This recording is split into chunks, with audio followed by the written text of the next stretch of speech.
N'amène pas cette attitude arrogante et bruyante dans mon lycée. Les gens comme vous doivent apprendre à rester à leur place. La voix de Léo Lambert déchira l'air de la cour, tranchante comme une lame.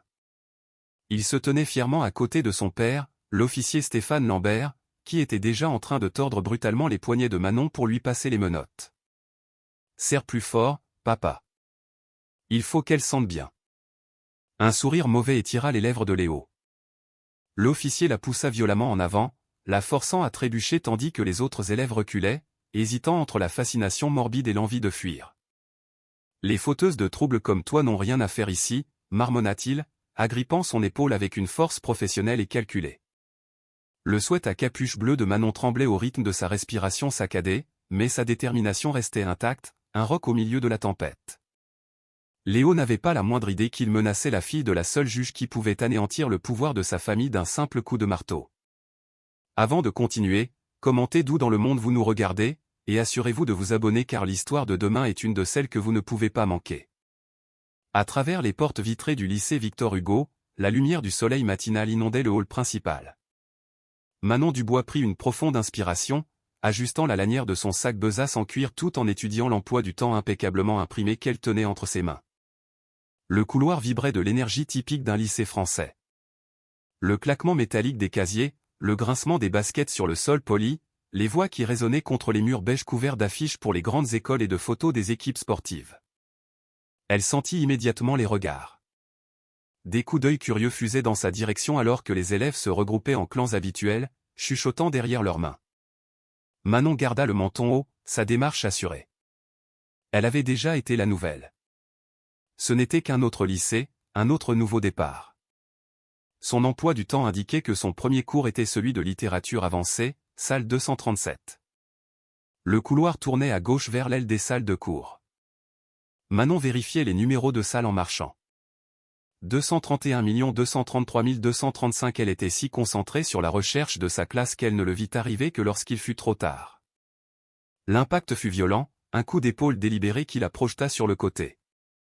Ses livres et ses cahiers s'éparpillèrent sur le sol tandis que plusieurs élèves poussaient des exclamations de surprise. Le couloir devint étrangement silencieux. Manon leva les yeux pour découvrir un grand élève de terminale qui la regardait de haut avec un rictus méprisant. Léo Lambert était planté solidement sur ses pieds, les bras croisés, dominant ses affaires éparpillées. Son blouson de l'équipe de rugby moulait ses larges épaules, et un sourire cruel jouait au coin de ses lèvres. « Fais attention où tu vas !» cracha-t-il, sans faire le moindre geste pour l'aider. D'autres élèves se plaquèrent contre les casiers, les yeux écarquillés mais la bouche cousue. Manon prit une lente inspiration, refusant de lui laisser voir la moindre réaction.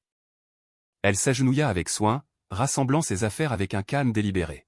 « Tu m'as bousculé exprès », déclara-t-elle d'un ton neutre, sa voix portant dans le silence tendu. Le rictus de Léo se tordit en une grimace plus laide. On dirait que quelqu'un ne connaît pas sa place ici. Il envoya l'un de ses cahiers plus loin dans le couloir d'un coup de pied. Ce n'est pas ton quartier, princesse. Le lycée Victor Hugo a des standards. Le sous-entendu racial dans ses paroles était indéniable. La main de Manon se crispa sur la lanière de son sac, mais elle garda une expression neutre en se relevant. D'un mouvement fluide, elle sortit son téléphone et commença à enregistrer. « Je te suggère de reculer », dit-elle d'une voix égale, tenant l'appareil photo stable. « Sauf si tu veux expliquer ton comportement à l'administration. » Le visage de Léo vira au rouge lorsqu'il aperçut le téléphone. Plusieurs élèves avaient maintenant sorti leurs propres appareils, filmant la confrontation. Cela ne se déroulait clairement pas selon son scénario habituel. « Tu te crois maligne ?» gronda-t-il en faisant un pas agressif vers elle. Mais Manon ne s'y a pas. Elle continua d'enregistrer, soutenant son regard furieux avec un calme inébranlable. « Je pense que tu devrais faire plus attention avant d'agresser d'autres élèves, » répondit-elle. Les preuves parlent d'elles-mêmes. Des murmures se propagèrent dans la foule grandissante. Personne ne s'était jamais opposé à Léo Lambert de cette manière. Son statut de roi intouchable du lycée Victor Hugo se fissurait en temps réel. « Tu vas le regretter », cracha-t-il, pointant un doigt vers son visage. « Tu n'as aucune idée de qui tu as en face de toi. » Manon baissa son téléphone mais le garda prêt. « Je sais exactement à qui j'ai affaire. » Un lâche qui compte sur l'intimidation parce qu'il n'a rien d'autre à offrir. Les mots atterrirent comme un coup physique.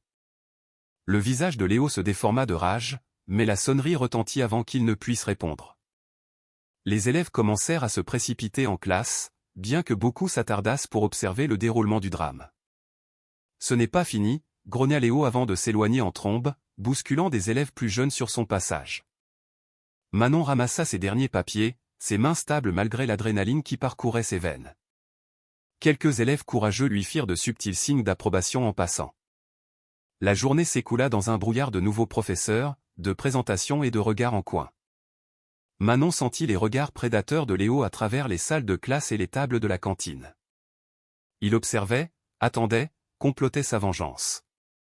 Lorsque la dernière sonnerie retentit, Manon se dirigea vers son casier pour rassembler ses affaires. Elle remarqua immédiatement que quelque chose n'allait pas. Le cadenas avait été forcé. Le métal était rayé autour du cadran. Elle essaya sa combinaison, mais le mécanisme était bloqué.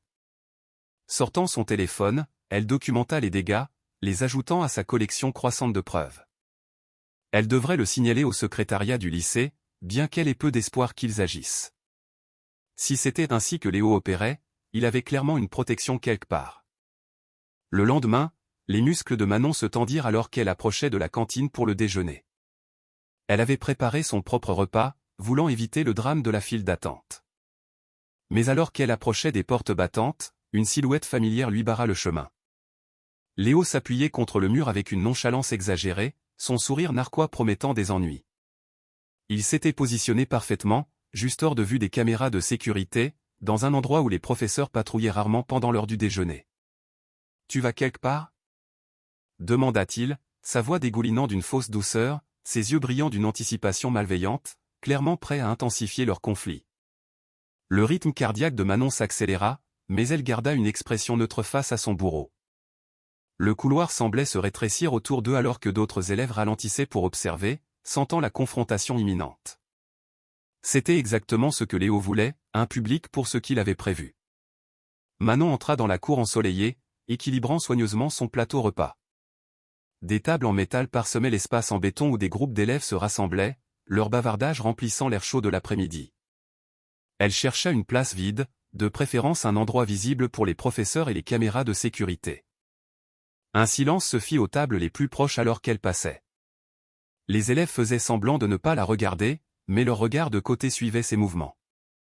La nouvelle de sa confrontation matinale avec Léo s'était répandue rapidement. Certains semblaient impressionnés, d'autres inquiets, mais la plupart semblaient avoir peur d'être associés à elle. Et, la nouvelle. La voix de Léo résonna à travers la cour. Il se leva de sa table habituelle où ses amis se prélassaient dans leurs blousons de l'équipe de rugby assortie. « Tu te crois maligne avec ton téléphone, n'est-ce pas ?» Manon continua de marcher, sa prise se resserrant sur son plateau.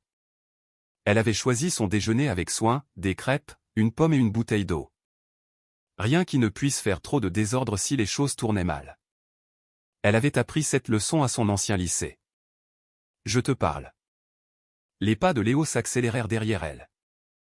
Les élèves se redressèrent sur leurs chaises, des téléphones apparaissant dans les mains alors qu'ils sentaient le drame monter. « Tu ne peux pas juste filmer les gens sans permission. C'est illégal. » Manon se tourna lentement, gardant sa voix stable. Enregistrer quelqu'un qui vous harcèle est parfaitement légal dans les espaces publics. Tu devrais peut-être vérifier la loi avant d'essayer de la citer. La cour tomba dans le silence, à l'exception des clics discrets des appareils photo des téléphones. Le visage de Léo vira au rouge alors qu'il s'approchait, envahissant délibérément son espace personnel. « Tu te prends pour qui, à venir ici, à agir comme si tu étais chez toi ? » « Je pense que j'ai le droit d'aller à l'école sans être agressé, » répondit calmement Manon. Elle remarqua plusieurs professeurs aux fenêtres de la cantine, observant mais n'intervenant pas. Leur inaction en disait long sur le fonctionnement du lycée Victor Hugo. Agressé ? Léo rit, mais ses yeux étaient froids. Personne ne t'a touché. Mais les filles comme toi jouent toujours les victimes, n'est-ce pas ? Toujours à chercher l'attention, à essayer de causer des problèmes là où vous n'avez pas votre place. Le sous-entendu racial dans ses paroles mit plusieurs élèves mal à l'aise. Manon sentit une chaleur monter dans sa poitrine, mais garda une expression neutre. Le seul qui cause des problèmes, c'est toi, Léo, et j'ai les preuves pour le démontrer. Des preuves? Sa main jaillit soudainement, frappant son plateau vers le haut. Manon recula d'un bond, mais son déjeuner s'éparpilla sur le béton. Sa bouteille d'eau éclata, arrosant ses chaussures. Des exclamations de surprise parcoururent la foule. Oups! Ricana Léo en s'approchant. On dirait que tu devrais faire attention où tu vas. Encore. Le cœur de Manon battait la chamade, mais elle tint bon. C'est un autre incident que je vais signaler, avec les commentaires racistes et le vandalisme de mon casier. Signaler? Le visage de Léo se tordit de rage. Tu crois que quelqu'un ici se soucie de ce que tu as à dire? Il désigna la nourriture éparpillée d'un geste ample. Regarde ce que tu as fait. Tu m'as attaqué avec ce plateau. Manon cligna des yeux, confuse, alors que Léo se serrait soudainement le bras, faisant mine de vérifier s'il était blessé. Tout le monde t'a vu, cria-t-il, sa voix résonnant contre les murs de la cour. Tu as essayé de me frapper. J'aurais pu être gravement blessé. La performance était si absurde que Manon faillit rire, mais la fureur désespérée dans les yeux de Léo l'arrêta. Il construisait un récit, et la prise de conscience du pourquoi la frappa comme de l'eau glacée. Il y a des dizaines de témoins, dit-elle fermement, montrant la mère de téléphone qui les enregistrait. Tout le monde peut voir ce qui s'est réellement passé. Ah ouais? Léo recula, sortant son propre téléphone. Ses doigts tremblaient de colère alors qu'il composait un numéro. On verra ce qui se passera quand quelqu'un avec une véritable autorité s'en mêlera. L'estomac de Manon se noua en entendant ces mots suivants. Papa, tu dois venir au lycée tout de suite. Cette nouvelle, elle vient de m'attaquer devant tout le monde. Elle a essayé de me frapper avec son plateau repas. Je pense qu'elle pourrait être dangereuse. Les élèves rassemblés échangèrent des regards inquiets. Beaucoup savaient que le père de Léo était policier, et d'après leurs expressions, ce n'était pas la première fois que Léo utilisait cette connexion comme une arme. Elle me harcèle toute la journée, continua Léo dans le téléphone, sa voix tremblant d'une fausse détresse. Elle m'enregistre sans permission, me suit partout. Et maintenant ça. Tu dois faire quelque chose. Manon resta parfaitement immobile, ses chaussures mouillées laissant des marques sur le béton. Elle pourrait courir. Une partie d'elle lui hurlait de s'enfuir, mais courir ne ferait que la faire paraître coupable. Au lieu de cela, elle sortit son propre téléphone et commença à tout documenter, parlant clairement pour son enregistrement. Léo Lambert vient de m'agresser en faisant tomber mon plateau repas de mes mains, déclara-t-elle. Maintenant, il porte de fausses accusations et appelle son père, l'officier Lambert, pour m'intimider. Plusieurs élèves enregistrent cet incident. Les yeux de Léo brillèrent de haine en entendant ces paroles. Elle me menace en ce moment même, cria-t-il dans son téléphone. Dépêche-toi, papa, avant qu'elle ne fasse quelque chose de pire. La cour était devenue une forêt de téléphones levés. Chaque élève était déterminé à capturer ce qui se passait. Manon entendit des chuchotements, ce n'est pas juste. Et, quelqu'un devrait aller chercher le proviseur, mais personne ne bougea pour l'aider. Au loin, faible mais de plus en plus fort, retentit le hurlement inimitable des sirènes de police. Le cœur de Manon s'emballa, mais elle garda son téléphone stable, refusant de montrer sa peur. Elle avait déjà vu cette tactique. Des brutes utilisant des figures d'autorité comme des armes, tordant la vérité pour maintenir leur pouvoir. Les sirènes se rapprochèrent, leur hurlement rebondissant sur les bâtiments de l'école. Les élèves bougèrent nerveusement, mais leurs téléphones restèrent braqués sur la scène. Le sourire narquois de Léo revint alors qu'il rangeait son téléphone, croyant clairement que la victoire n'était qu'à quelques minutes. Manon prit une profonde inspiration, se préparant à ce qui allait arriver. Les sirènes hurlèrent de plus en plus près, et elle pouvait entendre des pneus crisser sur le parking, mais elle ne s'enfuirait pas, et elle ne reculerait pas. Elle avait la vérité et les preuves de son côté. Elle espérait juste que ce serait suffisant. Les lourdes portes doubles du lycée Victor Hugo s'ouvrirent à la volée alors que l'officier Stéphane Lambert entrait en trombe, ses bottes résonnant contre le sol en linoléum. Son uniforme de police était impeccable, son insigne brillant, et son visage brûlait d'une colère autosatisfaite. Les élèves s'écartèrent de son chemin comme des feuilles dans une tempête de vent. Où est-elle? Beugla-t-il, faisant sursauter plusieurs élèves de seconde. Sa main reposait délibérément sur sa ceinture de service alors qu'il marchait dans le couloir principal. Monsieur Duval sortit de son bureau, marchant d'un pas rapide pour l'intercepter. « Officier Lambert, nous devons discuter de cette situation correctement. Mon fils a été attaqué, le coupa Stéphane, le bousculant.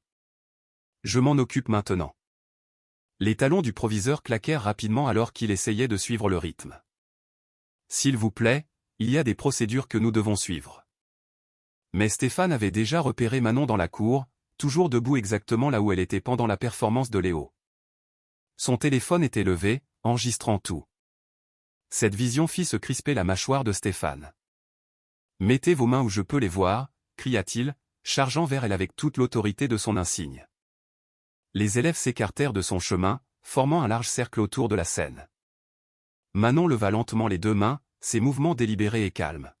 « Officier, j'aimerais expliquer ce qui s'est réellement passé. » « Ferme-la. » Stéphane attrapa brutalement son bras droit, le tordant derrière son dos avec une force inutile.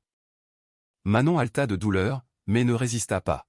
« Papa, elle a essayé de me frapper avec son plateau », cria Léo, jouant son rôle de victime. Tout le monde l'a vu. Plusieurs élèves se mirent à crier en même temps. « Ce n'est pas ce qui s'est passé. Il ment. Elle n'a rien fait de mal. » « Silence !» rugit Stéphane, les faisant tous taire. Il tira l'autre bras de Manon en arrière, la faisant grimacer alors qu'il lui passait les menottes au poignet. Le métal cliqua avec un son qui résonna dans la cour stupéfaite. Officier Lambert, tenta à nouveau Monsieur Duval, la voix tremblante. Cet élève n'a montré aucun comportement violent. Nous devrions en discuter dans mon bureau. Elle a agressé mon fils, gronda Stéphane, resserrant les menottes jusqu'à ce que Manon doive se mordre la lèvre pour ne pas crier. Ça la rend dangereuse. Quelle est l'accusation ? Demanda Manon d'une voix stable, malgré la douleur dans ses épaules. Vous devez me dire pourquoi je suis arrêté. Stéphane donna une autre secousse brutale aux menottes. Agression, trouble à l'ordre public. Résistance à l'arrestation. Je ne résiste pas, fit remarquer Manon, sa voix portant dans la cour silencieuse. Et il n'y a aucune preuve d'agression. Plusieurs vidéos montrent ce qui s'est réellement passé. Effacez ces vidéos, aboya Stéphane aux élèves environnants, qui serrèrent plus fort leur téléphone. Ou je les confisquerai comme preuve. Vous ne pouvez pas faire ça, dit clairement Manon, s'assurant que les téléphones les plus proches puissent capter ces mots. Ce serait une saisie illégale sans cause probable ni mandat. Le visage de Stéphane s'assombrit à sa connaissance de la loi. Il lui attrapa le haut du bras assez fort pour lui faire un bleu et commença à la faire marcher vers le parking. Manon garda la tête haute alors qu'elle était promenée à travers le campus devant des centaines de visages médusés. Les chuchotements les suivaient. C'est tellement injuste. Quelqu'un devrait l'arrêter. Pauvre fille. J'ai tout filmé. Léo les suivait, le téléphone levé triomphalement alors qu'il enregistrait la marche de la honte de Manon. Son sourire narquois grandissait à chaque pas, savourant clairement chaque instant de son humiliation. Monsieur Duval se hâta à leur côté, protestant toujours faiblement. « Officier, nous devons d'abord contacter ses parents. Ce n'est pas la procédure appropriée. »« Je suis la procédure maintenant », claqua Stéphane. « Cette fille doit apprendre ce que sont les conséquences. » Ils atteignirent sa voiture de police où Stéphane poussa brutalement Manon sur la banquette arrière. Elle dut se tordre maladroitement pour éviter de tomber avec les mains menottées dans le dos. La porte claqua avec finalité. À travers la vitre, Manon pouvait voir des dizaines de téléphones qui enregistraient encore. Monsieur Duval se tenait là, se tordant les mains, l'air perdu. Et il y avait Léo, se pressant contre la vitre avec son propre téléphone, s'abreuvant de sa détresse avec une satisfaction évidente. Manon se força à prendre des respirations lentes et régulières. Les menottes lui mordaient les poignets, mais elle refusait de montrer sa douleur. Elle savait ce qui allait se passer ensuite. Il devrait contacter sa mère. Une petite partie d'elle voulait sourire, imaginant l'expression de leur visage quand ils réaliseraient à qui ils avaient affaire. Mais pour l'instant, elle garda une expression neutre. Stéphane monta à la place du conducteur, ajustant son rétroviseur pour la foudroyer du regard. « Tu te crois maligne, à causer des problèmes à l'école ? On verra si tu te sentiras aussi intelligente après une nuit en garde à vue. » Je connais mes droits, répondit calmement Manon.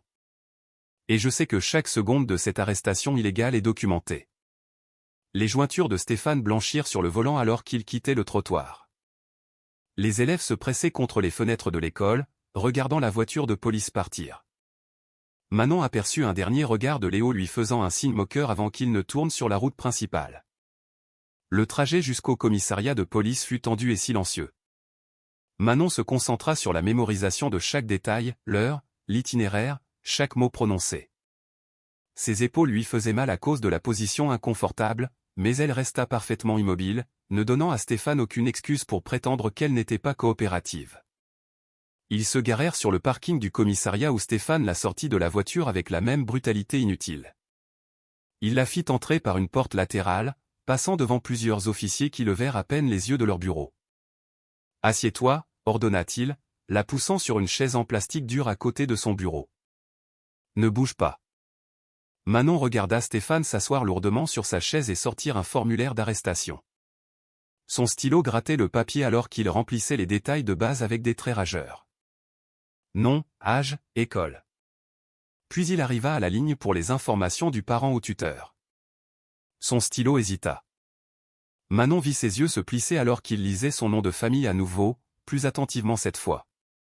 Le stylo de Stéphane planait au-dessus du formulaire, sa confiance vacillant alors qu'il lisait à nouveau le nom du bois. Une sueur froide perla sur son front. Quelque chose à propos de ce nom. L'officier Nicolas Moreau apparut soudainement à son bureau, le visage crispé d'inquiétude. Il se pencha et chuchota d'urgence, « Chef, la juge Dubois est en route. » C'est sa fille. Le stylo glissa des doigts de Stéphane, cliquetant sur son bureau. La couleur quitta son visage alors que tout le poids de ses actions s'abattait sur lui. Il venait d'arrêter la fille d'une juge. Pas n'importe quel juge, Marie Dubois, dont la réputation de justice féroce était légendaire dans leur district. « Qu'est-ce que tu as dit ?» La voix de Stéphane sortit rauque. La juge Dubois a appelé directement l'accueil, continua Nicolas, ses mots précipités et nerveux. Elle sera là dans 10 minutes. Elle est furieuse, chef. Stéphane se leva brusquement de sa chaise, la renversant presque. À travers la cloison vitrée, il pouvait voir Manon assise calmement dans la salle de garde à vue, les mains toujours menottées derrière le dos. Elle rencontra son regard paniqué avec calme, et il réalisa soudain qu'elle savait depuis le début ce qui allait arriver. Le commissariat éclata en une activité anxieuse.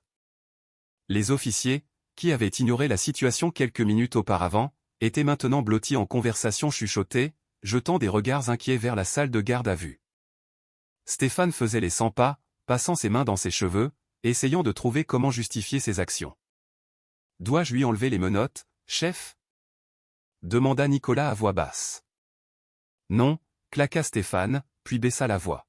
« Non, elle a été arrêtée correctement. Nous faisons ça dans les règles. » Mais ces mots sonnaient creux, même à ses propres oreilles. Il n'y avait rien eu de réglementaire dans le fait de débarquer dans une école et d'arrêter une mineure sans motif, sans procédure appropriée, sans même parler aux administrateurs de l'école. D'abord, les portes d'entrée du commissariat s'ouvrirent avec une force décisive. La juge Marie Dubois entra, ses talons frappant le sol comme des coups de marteau. Elle portait un tailleur anthracite qui irradiait l'autorité, et son expression aurait pu geler le feu. La pièce devint silencieuse. Stéphane redressa son uniforme et s'avança, essayant de projeter une confiance qu'il ne ressentait plus. « Juge Dubois, je peux vous expliquer. »« Où est ma fille ?» Sa voix trancha ses mots comme une lame. « Madame, il y a eu un incident à l'école, officier Lambert, » l'interrompit-elle, chaque mot précisément mesuré. « Je vous ai posé une question simple. Où est ma fille ?» Stéphane fit un geste faible vers la salle de garde à vue. La juge Dubois passa devant lui sans un autre regard, son mécontentement irradiant d'elle par vagues. Nicolas se dépêcha de déverrouiller la porte de la salle. Manon leva les yeux alors que sa mère entrait. Malgré les menottes et l'humiliation qu'elle avait endurée, elle était assise avec une posture parfaite, le menton levé. « Es-tu blessée ?» demanda la juge Dubois, examinant sa fille attentivement. « Les menottes sont trop serrées » répondit calmement Manon. Et l'officier Lambert a utilisé une force excessive pendant l'arrestation. Plusieurs élèves ont tout enregistré. La juge Dubois se tourna vers Nicolas. Enlevez ces menottes maintenant. Nicolas chercha les clés, ses mains tremblant légèrement alors qu'il déverrouillait les menottes. Manon ramena lentement ses bras en avant, faisant tourner ses épaules pour soulager la raideur. Des marques rouges et irritées entouraient ses poignets là où les menottes avaient mordu sa peau. Les yeux de la juge Dubois se plissèrent à cette vue. Raconte-moi tout. Manon raconta les événements clairement et précisément.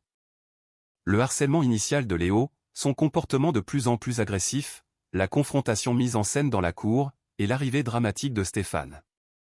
Elle décrivit comment il avait ignoré les protestations du proviseur et les témoins qui essayaient de parler. D'autres officiers s'étaient rassemblés près de la salle, écoutant. Plusieurs se tortillèrent mal à l'aise alors que Manon détaillait la conduite de Stéphane. Les menaces illégales de confisquer les téléphones, la force excessive, les accusations fabriquées. Nous avons tout en vidéo, termina Manon. Plusieurs angles, et les caméras de sécurité de l'école devraient avoir tout capturé aussi. La juge Dubois posa une main douce sur l'épaule de sa fille. Tu as fait exactement ce qu'il fallait, dit-elle doucement. Puis elle se tourna pour faire face à Stéphane qui se tenait rigide dans l'embrasure de la porte. Sa voix se durcit. Officier Lambert, vous allez me fournir chaque document lié à cet incident. Chaque formulaire, chaque note, chaque seconde d'image de caméra piéton. Est-ce clair?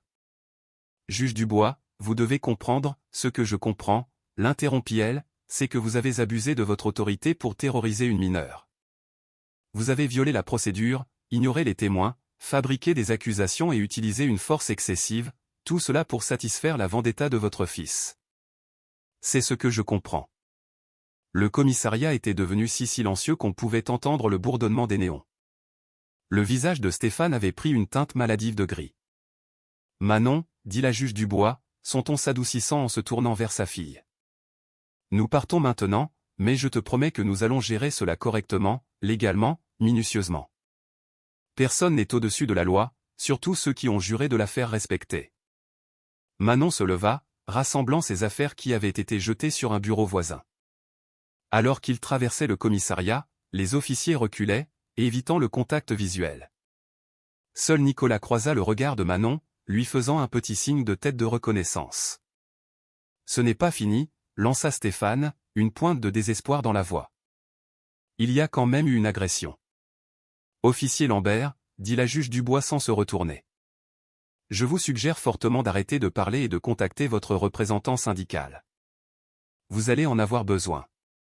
Ils atteignirent les portes du commissariat. Manon ressentit un profond sentiment de soulagement en sortant à la lumière du soleil. La présence stable de sa mère à ses côtés promettait la justice, non par la force ou l'intimidation, mais par les voies légales appropriées. Son téléphone vibra dans sa poche. Manon le sortit, s'attendant à un message de l'un des témoins de l'école. Au lieu de cela, elle vit un numéro inconnu.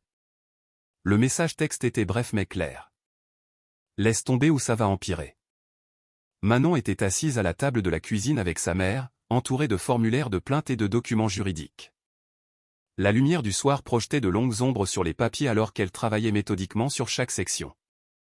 Les lunettes de lecture de la juge Dubois étaient perchées sur son nez alors qu'elle relisait la déclaration de Manon pour la 3e fois. Nous devons être précises ici, dit la juge Dubois, tapotant un paragraphe avec son stylo.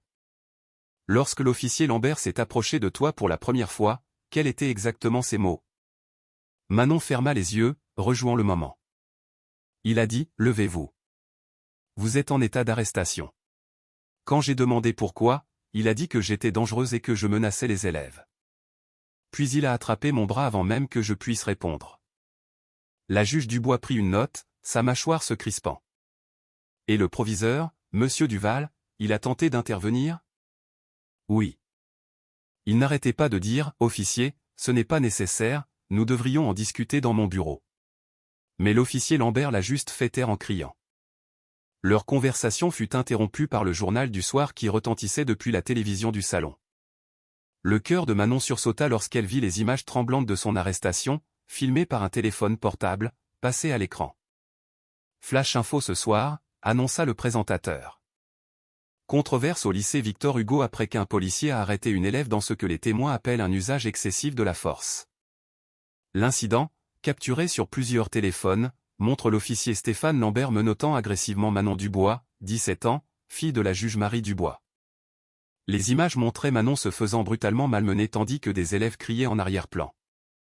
La chaîne passa à des interviews de parents et de membres de la communauté choqués. « Ce n'est pas normal », dit une mère en secouant la tête. « On ne peut pas traiter les enfants comme ça. Un signe ou pas un signe ?» Le téléphone de Manon vibra avec des messages de camarades de classe partageant des liens vers plus de reportages. L'histoire se propageait rapidement sur les réseaux sociaux, avec des milliers de partages et de commentaires indignés. « Regardez ça », dit Manon, montrant à sa mère un nouvel email du rectorat. Ils suspendent Léo en attendant l'enquête. La juge Dubois lut attentivement le message. « Et Stéphane Lambert en congé administratif », confirma Manon, affichant un autre article. Avec effet immédiat. Pendant un instant, elles s'autorisèrent un optimisme prudent. Le système semblait réagir de manière appropriée, mais leur espoir fut de courte durée. Le téléphone de la juge Dubois sonna. Un collègue du palais de justice. Elle le mit sur haut-parleur. « Marie, as-tu vu la déclaration du syndicat de police ?» Il contre-attaque violemment. Manon trouva rapidement la déclaration en ligne et la lut à voix haute. Le syndicat de la police de la ville soutient fermement le jugement professionnel de l'officier Lambert dans la gestion d'une situation volatile impliquant une élève agressive qui représentait une menace immédiate pour la sécurité de l'école. Nous rejetons toute tentative de politiser une procédure policière standard. Ils mentent. La voix de Manon se brisa d'incrédulité. Tout le monde a vu ce qui s'est passé. Bien sûr qu'ils le font, dit sombrement la juge Dubois. Et tu verras, d'autres suivront leur exemple. Comme par hasard, le téléphone de Manon s'alluma avec une notification du conseil d'administration de l'école. Leur déclaration était soigneusement formulée mais claire dans ses implications. Nous prenons toutes les allégations au sérieux et mènerons un examen interne approfondi de l'incident, y compris toute action qui aurait pu provoquer la réponse. Ils essaient de me rejeter la faute, dit Manon doucement, après tout ce que tout le monde a vu. La juge Dubois tendit la main à travers la table et serra celle de sa fille. C'est comme ça que le système se protège. D'abord il nie, puis il dévie, puis il discrédite. Le téléphone de Manon vibra à nouveau. Un autre message anonyme. Recule maintenant. Dernier avertissement. Elle le montra à sa mère qui photographia l'écran pour les preuves. Elles avaient reçu 3 messages similaires depuis leur départ du commissariat. Les professeurs qui ont tout vu, dit lentement Manon. Ils se taisent tous aussi. Madame Giraud a carrément tourné les talons et s'est éloignée quand elle m'a vu après l'école aujourd'hui. Elle a regardé toute la scène se dérouler. Les gens ont peur, expliqua la juge Dubois. Leurs emplois, leurs relations, leur réputation dans la communauté. Ils craignent que tout soit en danger s'ils parlent. Le téléphone de Manon continuait de s'allumer avec des messages, mais maintenant ils provenaient des collègues de sa mère au palais de justice. Les messages étaient sympathiques, mais portaient des avertissements clairs.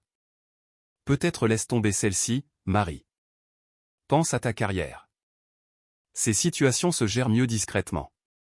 Tu ne veux pas te faire des ennemis de tout le commissariat. La juge Dubois les lut sans expression, mais Manon vit les mains de sa mère se crisper autour de sa tasse de café. Ils en font tous partie, réalisa Manon. La police, l'école, même les tribunaux, ils sont tous connectés. Ils se protègent les uns les autres. Oui, acquiesça sa mère. C'est exactement à cela que nous sommes confrontés. Ce n'est plus seulement à propos de Léo, ni même de l'officier Lambert. Nous défions tout un système qui est conçu pour protéger les siens. Manon se leva et commença à faire les 100 pas dans la cuisine. Alors, qu'est-ce qu'on fait? On abandonne? La juge Dubois retira ses lunettes de lecture et fixa Manon avec un regard intense. Non. Nous nous battons plus intelligemment. Nous documentons tout. Nous construisons notre dossier méthodiquement. Nous trouvons les points faibles dans leur armure. Mais ils essaient de nous faire peur, dit Manon, brandissant son téléphone avec ses messages menaçants. Parce qu'ils ont peur, répondit la juge Dubois. Ils savent que nous avons la vérité de notre côté. Ils savent que nous avons des preuves et ils savent que je comprends exactement comment utiliser la loi pour les tenir responsables. Manon hocha lentement la tête, puisant sa force dans la détermination de sa mère. Elle retourna à la table et reprit sa déclaration. Alors, assurons-nous que chaque mot soit parfait. Elles travaillèrent tard dans la nuit, examinant des documents, organisant des preuves et planifiant leurs prochaines étapes. Quand Manon alla enfin se coucher, elle se sentit plus résolue que jamais. Le système était peut-être puissant, mais il n'était pas invincible. Le lendemain matin, Manon entra à l'école la tête haute. Mais alors qu'elle tournait le coin vers son casier, elle s'arrêta net. Son cœur battait à tout rompre alors qu'elle fixait les mots cruels griffonnés sur le métal en marqueur noir épais. Des insultes raciales mêlées à des menaces. Les élèves qui passaient détournaient rapidement les yeux, se hâtant de passer sans parler. Manon resta figée dans le couloir, les yeux fixés sur les mots haineux qui défiguraient son casier. La lumière du soleil matinal filtrait par les fenêtres, faisant briller le marqueur noir d'un éclat moqueur. Quelques autres lève-tôt passèrent, leur pas s'accélérant en la remarquant là, debout. Elle sortit son téléphone et photographia soigneusement le vandalisme sous plusieurs angles, s'assurant de capturer chaque mot cruel et chaque menace. Ses mains tremblaient légèrement, mais son visage restait composé. Le proviseur, Monsieur Duval, s'approcha, ses chaussures de ville claquant contre le linoléum. Mademoiselle Dubois, je suis vraiment désolé pour ça. Notre personnel d'entretien va nettoyer ça immédiatement. Quelqu'un a-t-il vérifié les caméras de sécurité ? Demanda Manon, sans quitter son casier des yeux. Duval se tortilla, mal à l'aise. Malheureusement, la caméra du couloir dans cette section a des problèmes techniques. Depuis quand ? La voix de Manon était stable. Depuis hier après-midi, apparemment. Il ne voulait pas croiser son regard. Comme c'est pratique, dit Manon doucement, continuant à documenter le vandalisme. Écoutez, mademoiselle Dubois, je comprends que vous soyez contrariée, mais ne tirons pas de conclusion hâtive sur quoi, monsieur Duval ? Sur qui a fait ça ? Sur la raison pour laquelle la caméra a soudainement cessé de fonctionner ? Sur la raison pour laquelle personne n'a rien vu ? Manon se tourna enfin pour lui faire face. Ou sur la raison pour laquelle vous êtes plus préoccupé par la gestion des dégâts que par la résolution du problème ? La proviseure adjointe, Madame Leroy, se hâta d'arriver, un presse-papier à la main. Nous prenons ces incidents très au sérieux, dit-elle, sa voix dégoulinant d'une sympathie de circonstance. Nous mènerons une enquête approfondie. Comme l'enquête approfondie sur le harcèlement de Léo ? Demanda Manon. Madame Leroy pinça les lèvres. Cette affaire est gérée par les canaux appropriés. Au bout du couloir, Manon aperçut 3 des amis de Léo observant la scène. Ils n'essayaient même pas de cacher leur sourire narquois. L'un d'eux, Jake, fit mine de sortir son téléphone et de la filmer. Manon ouvrit son sac et sortit un petit carnet. À la vue des administrateurs, elle nota la date, l'heure et exactement ce qu'elle observait, y compris les noms des élèves présents et les réponses des administrateurs. « Que faites-vous » demanda sèchement Madame Leroy. « Je documente tout » répondit calmement Manon. Exactement comme ma mère l'a suggéré. La mention de la juge Dubois fit se raidir les 2 administrateurs. Ce n'est pas nécessaire, dit rapidement Duval. Nous vous assurons que cela sera traité. J'en suis sûr, dit Manon, continuant à écrire. Et maintenant, il y aura une trace de la manière exacte dont cela a été traité. Tout au long de la journée, Manon enregistra méthodiquement chaque incident. Les menaces chuchotaient alors qu'elle marchait entre les cours. Les professeurs qui ne pouvaient soudainement plus la regarder dans les yeux. La façon dont les amis de Léo bousculaient accidentellement son bureau dans les classes partagées. Elle nota les noms, les heures et les témoins. Après l'école, elle retrouva sa mère au palais de justice. La juge Dubois examina les notes de Manon avec une expression sombre avant de les ajouter à un dossier de plainte de plus en plus volumineux. « Ils nous font obstruction », dit la juge Dubois, montrant à Manon un email du commissariat de police affirmant qu'ils avaient besoin de plus de temps pour traiter leur demande de documents. Le rectorat fait la même chose. Réponse tardive, documents manquants, problèmes techniques opportuns. Ils espèrent que nous abandonnerons. Manon dit, ils ne nous connaissent pas très bien, alors, n'est-ce pas ? Le sourire de sa mère était féroce. Plus tard dans la soirée, elles se rendirent au supermarché du village, discutant de stratégie pendant leur course. Sur le chemin du retour, Manon remarqua des phares dans le rétroviseur. « Maman, dit-elle doucement. Cette Renault 4 noire est derrière nous depuis 6 rues. La juge Dubois vérifia le rétroviseur. Je la vois. Assurons-nous-en. Elle prit une série de virages aléatoires dans des rues résidentielles. La voiture resta avec elle. Ça pourrait être une coïncidence, dit-elle, bien que ses jointures fussent blanches sur le volant. Elle tourna à droite à la prochaine intersection, puis immédiatement à droite à nouveau. La berline suivit. Appelle la police, suggéra Manon. Et le signaler à qui? Aux collègues de l'officier Lambert? La juge Dubois secoua la tête. Non, nous gérons ça nous-mêmes. Elle accéléra légèrement, puis tourna brusquement dans un centre commercial, traversant le parking pour émerger dans une autre rue. La berline apparut quelques instants plus tard. Prends une vidéo, ordonna la juge Dubois. Essaie d'avoir la plaque d'immatriculation si tu peux. Manon tint son téléphone stable, filmant tandis que sa mère exécutait une série complexe de virages qui finit par semer leurs poursuivants. Elles firent un long détour avant de rentrer chez elle, vérifiant à plusieurs reprises pour s'assurer qu'elle n'était pas suivie à nouveau. À l'intérieur de la maison, les mains de Manon tremblaient alors qu'elle téléchargeait la vidéo dans leur dossier de preuves. « Ils nous surveillent, dit-elle. »« Oui », acquiesça sa mère. « Ils essaient de nous faire peur pour qu'on recule. » Elle étudia le visage de Manon. « As-tu peur ?» Manon réfléchit attentivement à la question. « Oui », admit-elle. « Mais je suis plus en colère qu'effrayée. Ils pensent qu'ils peuvent s'en tirer avec tout. Que personne ne leur tiendra tête. Alors nous continuons à nous battre, dit fermement la juge Dubois. Nous documentons tout. Nous construisons notre dossier. Nous ne les laissons pas nous intimider pour nous réduire au silence. Je ne le ferai pas, promit Manon. Elle s'assit à son ordinateur portable et commença à télécharger les preuves de la journée. Des photos de son casier vandalisé, ses notes détaillées, et plusieurs vidéos que des élèves lui avaient secrètement partagées montrant le harcèlement de Léo. Un clip montrait clairement Léo poussant un élève de seconde contre un mur pendant que ses amis riaient. Un autre le capturait faisant des commentaires racistes à un groupe d'élèves plus jeunes. Manon enregistra soigneusement chaque fichier sur leur disque cloud sécurisé, faisant plusieurs sauvegardes. Son téléphone vibra avec un nouveau message d'un numéro bloqué. « Tu te fais des ennemis. » Manon prit une capture d'écran de la menace et l'ajouta à leur dossier de preuves. Puis elle redressa les épaules et continua à travailler. Il pouvait menacer autant qu'il voulait. Elle n'allait pas s'arrêter tant que justice ne serait pas faite. Manon sentit les regards avant même d'atteindre l'entrée de l'école. Les élèves se blottissaient en petits groupes, téléphone à la main, chuchotant à son passage.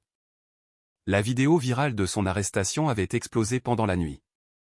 Des millions de vues, des milliers de partages, des commentaires sans fin débattant de ce qui s'était passé. Des camionnettes de chaînes d'information bordaient la rue, des journalistes brandissant des microphones en essayant d'attraper les élèves qui arrivaient pour des interviews. Les flashs des appareils photo crépitaient comme des éclairs. Manon garda la tête haute, marchant d'un pas assuré à travers le chaos. « Manon, pouvons-nous avoir une déclaration sur l'arrestation ?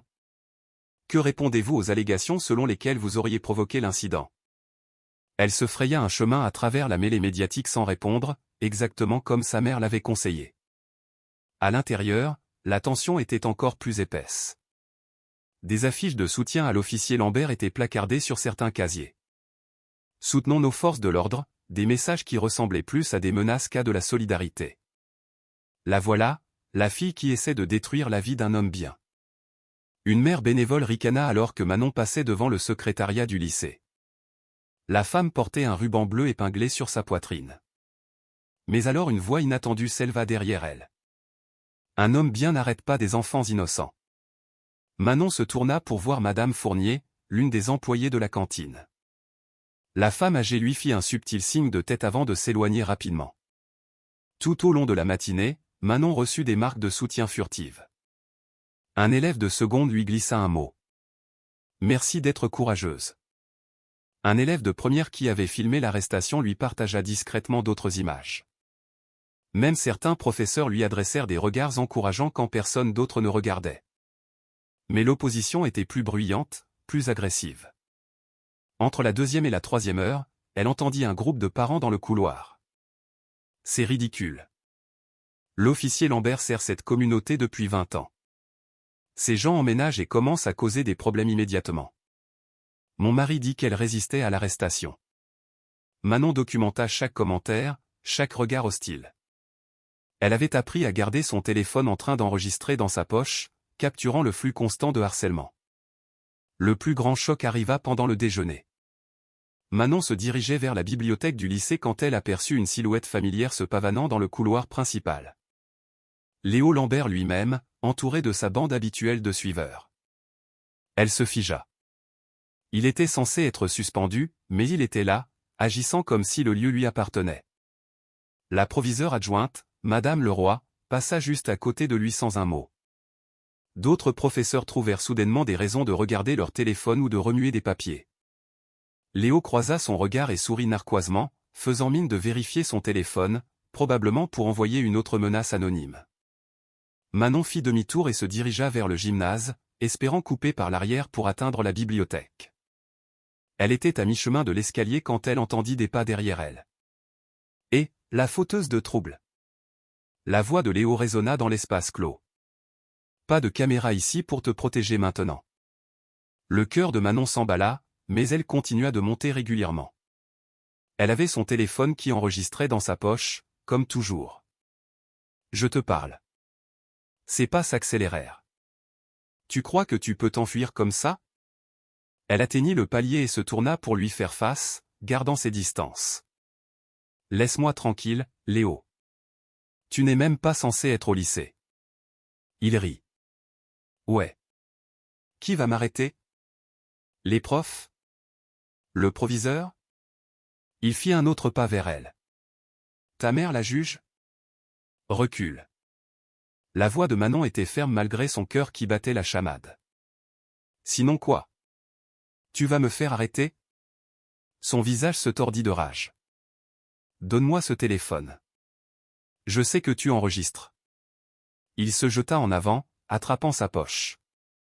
Manon s'écarta brusquement, mais il l'avait coincé contre la rampe. J'ai dit, donne-le-moi. Ses doigts griffèrent sa veste. Manon se baissa sous son bras et dévala les escaliers, ne s'arrêtant pas avant d'atteindre le secrétariat du lycée. Elle signala l'incident immédiatement, tremblant encore. Le proviseur Duval soupira lourdement. Mademoiselle Dubois, sans témoin ni preuve, j'ai un enregistrement, dit Manon en sortant son téléphone. L'enregistrement non autorisé sur le terrain de l'école et contre le règlement, intervint doucement Madame Leroy. Et Monsieur Lambert n'y avoir été sur le campus aujourd'hui. Donc, vous allez juste ignorer ça encore une fois? Manon les regarda, incrédule. Nous allons examiner la question, dit Duval d'un air las. C'est tout ce que nous pouvons faire. Le reste de la journée fut une poudrière. Les élèves prenaient ouvertement parti maintenant, certains portant des rubans bleus comme les parents, d'autres montrant discrètement leur soutien avec de petits rubans violets qui avaient commencé à apparaître. Les deux groupes se foudroyaient du regard dans les couloirs.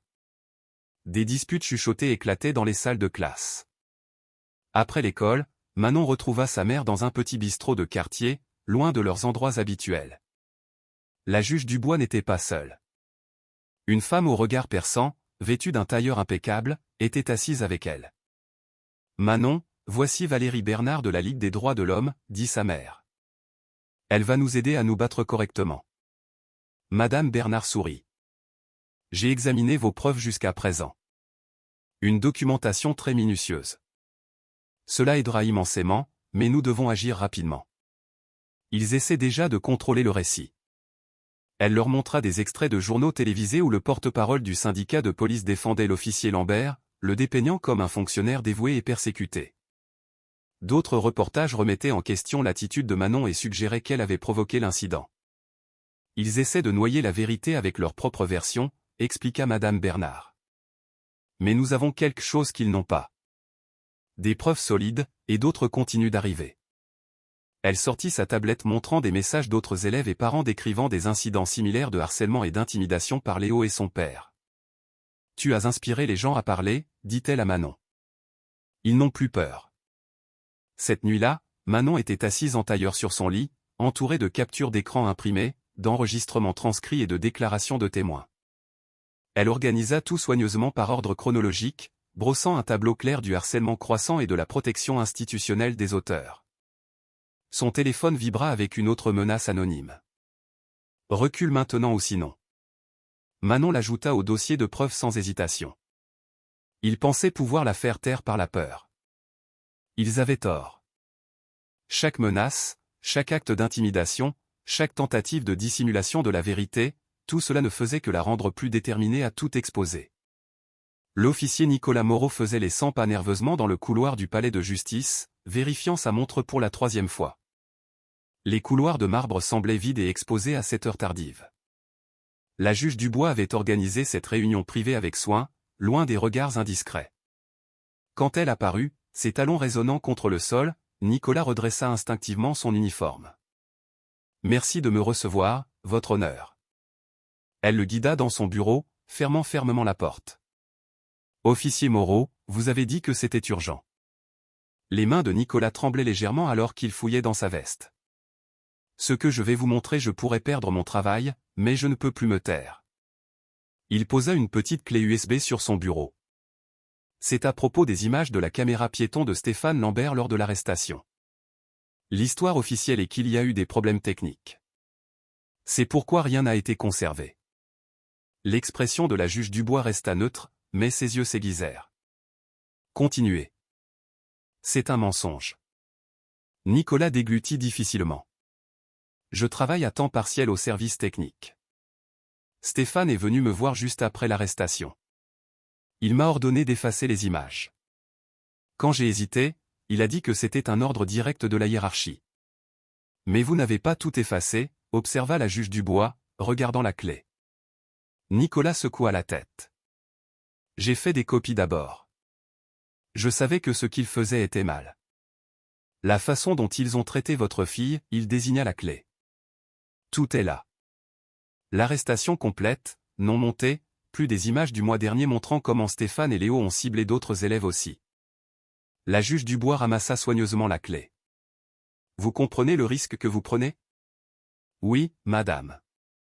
Nicolas se redressa. Mais quelqu'un doit leur tenir tête. Tout le commissariat a peur des Lambert. Ça fait des années. Stéphane agit comme s'il était intouchable à cause des relations de son père. Mais ce qu'il a fait à Manon, c'était une agression, pure et simple. Merci, officier Moreau. Votre courage ne sera pas oublié. Elle écrivit quelque chose sur une carte. C'est mon numéro personnel. Si quelqu'un exerce des représailles contre vous, appelez immédiatement. Après le départ de Nicolas, la juge Dubois appela Manon dans son bureau. Elles s'assirent ensemble devant son ordinateur, regardant les images dans un silence sinistre. Les vidéos étaient accablantes. La caméra piéton montrait Stéphane entrant en trombe dans le campus, bousculant des membres du personnel qui protestaient. Elle captait sa prise brutale sur Manon malgré sa conformité calme, lui tordant les bras inutilement forts pendant le menottage. L'audio enregistrait ses insultes raciales marmonnées, ses ordres agressifs, la façon dont il ignorait ses demandes polies d'expliquer les charges. Mais c'étaient les images antérieures qui révélaient vraiment le schéma. Des clips montraient Stéphane intimidant d'autres élèves issus de minorités lors de contrôles routiers. Il y avait Léo se vantant à son père de « remettre les gens à leur place », tandis que Stéphane riait d'un air approbateur. Le plus troublant étaient les conversations entre Stéphane et d'autres officiers, discutant nonchalamment de la manière de gérer les plaintes en faisant disparaître les preuves. Manon regarda tout sans ciller, bien que ses mains se serrassent sur ses genoux. Il pensait vraiment pouvoir simplement enterrer ça. Ils n'ont pas l'habitude d'être défiés, dit doucement la juge Dubois. C'est pourquoi ils sont si désespérés de te faire taire. Pendant ce temps, à l'école, la pression continuait de monter. Léo était devenu de plus en plus erratique, enragé que ses tactiques habituelles ne fonctionnent pas. Le défi silencieux de Manon l'exaspérait plus que n'importe quelle confrontation directe n'aurait pu le faire. Ce matin-là, il renversa le plateau repas d'un élève de seconde lorsque le garçon refusa de bouger de sa table. En cours de français, il cria sur un élève qui n'était pas d'accord avec lui pendant une discussion. Entre les cours, il claquait les casiers et bousculait les gens, défiant quiconque de le signaler. « Qu'est-ce que tu regardes » gronda-t-il à une fille qui le regarda de travers trop longtemps. Elle s'enfuit en courant alors que ses amis riaient, mais moins de gens riaient maintenant. Les élèves qui le craignaient autrefois commencèrent à l'éviter complètement. Même ses suiveurs habituels semblaient mal à l'aise avec sa volatilité croissante. Pendant le déjeuner, il aperçut Manon assise avec un groupe d'élèves portant des rubans violets. La vue d'eux parlant et riant le mit en rage. Il se dirigea d'un pas lourd vers leur table. « Vous trouvez ça drôle ?» demanda-t-il. « Vous pensez que ruiner la carrière de mon père est une blague ?» Manon le regarda calmement. « Ton père a ruiné sa propre carrière en enfreignant la loi. »« Tais-toi !» Léo frappa des mains sur la table, faisant sursauter tout le monde. « Tu ne sais rien. Ma famille a bâti cette ville. Nous protégeons les gens, mais tu viens ici causer des problèmes, monter tout le monde contre nous. »« Le seul qui cause des problèmes, c'est toi, Léo, » dit Manon doucement. « Et tout le monde peut le voir maintenant. » Son visage se déforma. Un instant, on aurait dit qu'il allait la frapper, mais un professeur intervint enfin, l'éloignant alors qu'il continuait de crier des menaces. De retour dans le bureau de la juge Dubois, Manon et sa mère commencèrent à se préparer pour l'audience disciplinaire. Elles organisèrent les déclarations des témoins, documentèrent les menaces, et avaient maintenant les images cruciales de la caméra piéton. Manon s'entraîna à témoigner, déterminée à rester calme quoi qu'il arrive. « Souviens-toi, » conseilla la juge Dubois, « ils essaieront de te provoquer pour te faire paraître en colère ou déraisonnable. Reste calme et tiens-t'en aux faits. » Manon hocha la tête, révisant ses notes. « Je suis prête. Ils doivent faire face aux conséquences, non seulement pour ce qu'ils m'ont fait, mais pour tous ceux qu'ils ont blessés. » La juge Dubois serra l'épaule de sa fille, fière de sa force. Elle programma officiellement l'audience pour la semaine suivante, sachant que cela enverrait des ondes de choc dans la communauté. Les Lambert avaient régné par la peur pendant trop longtemps.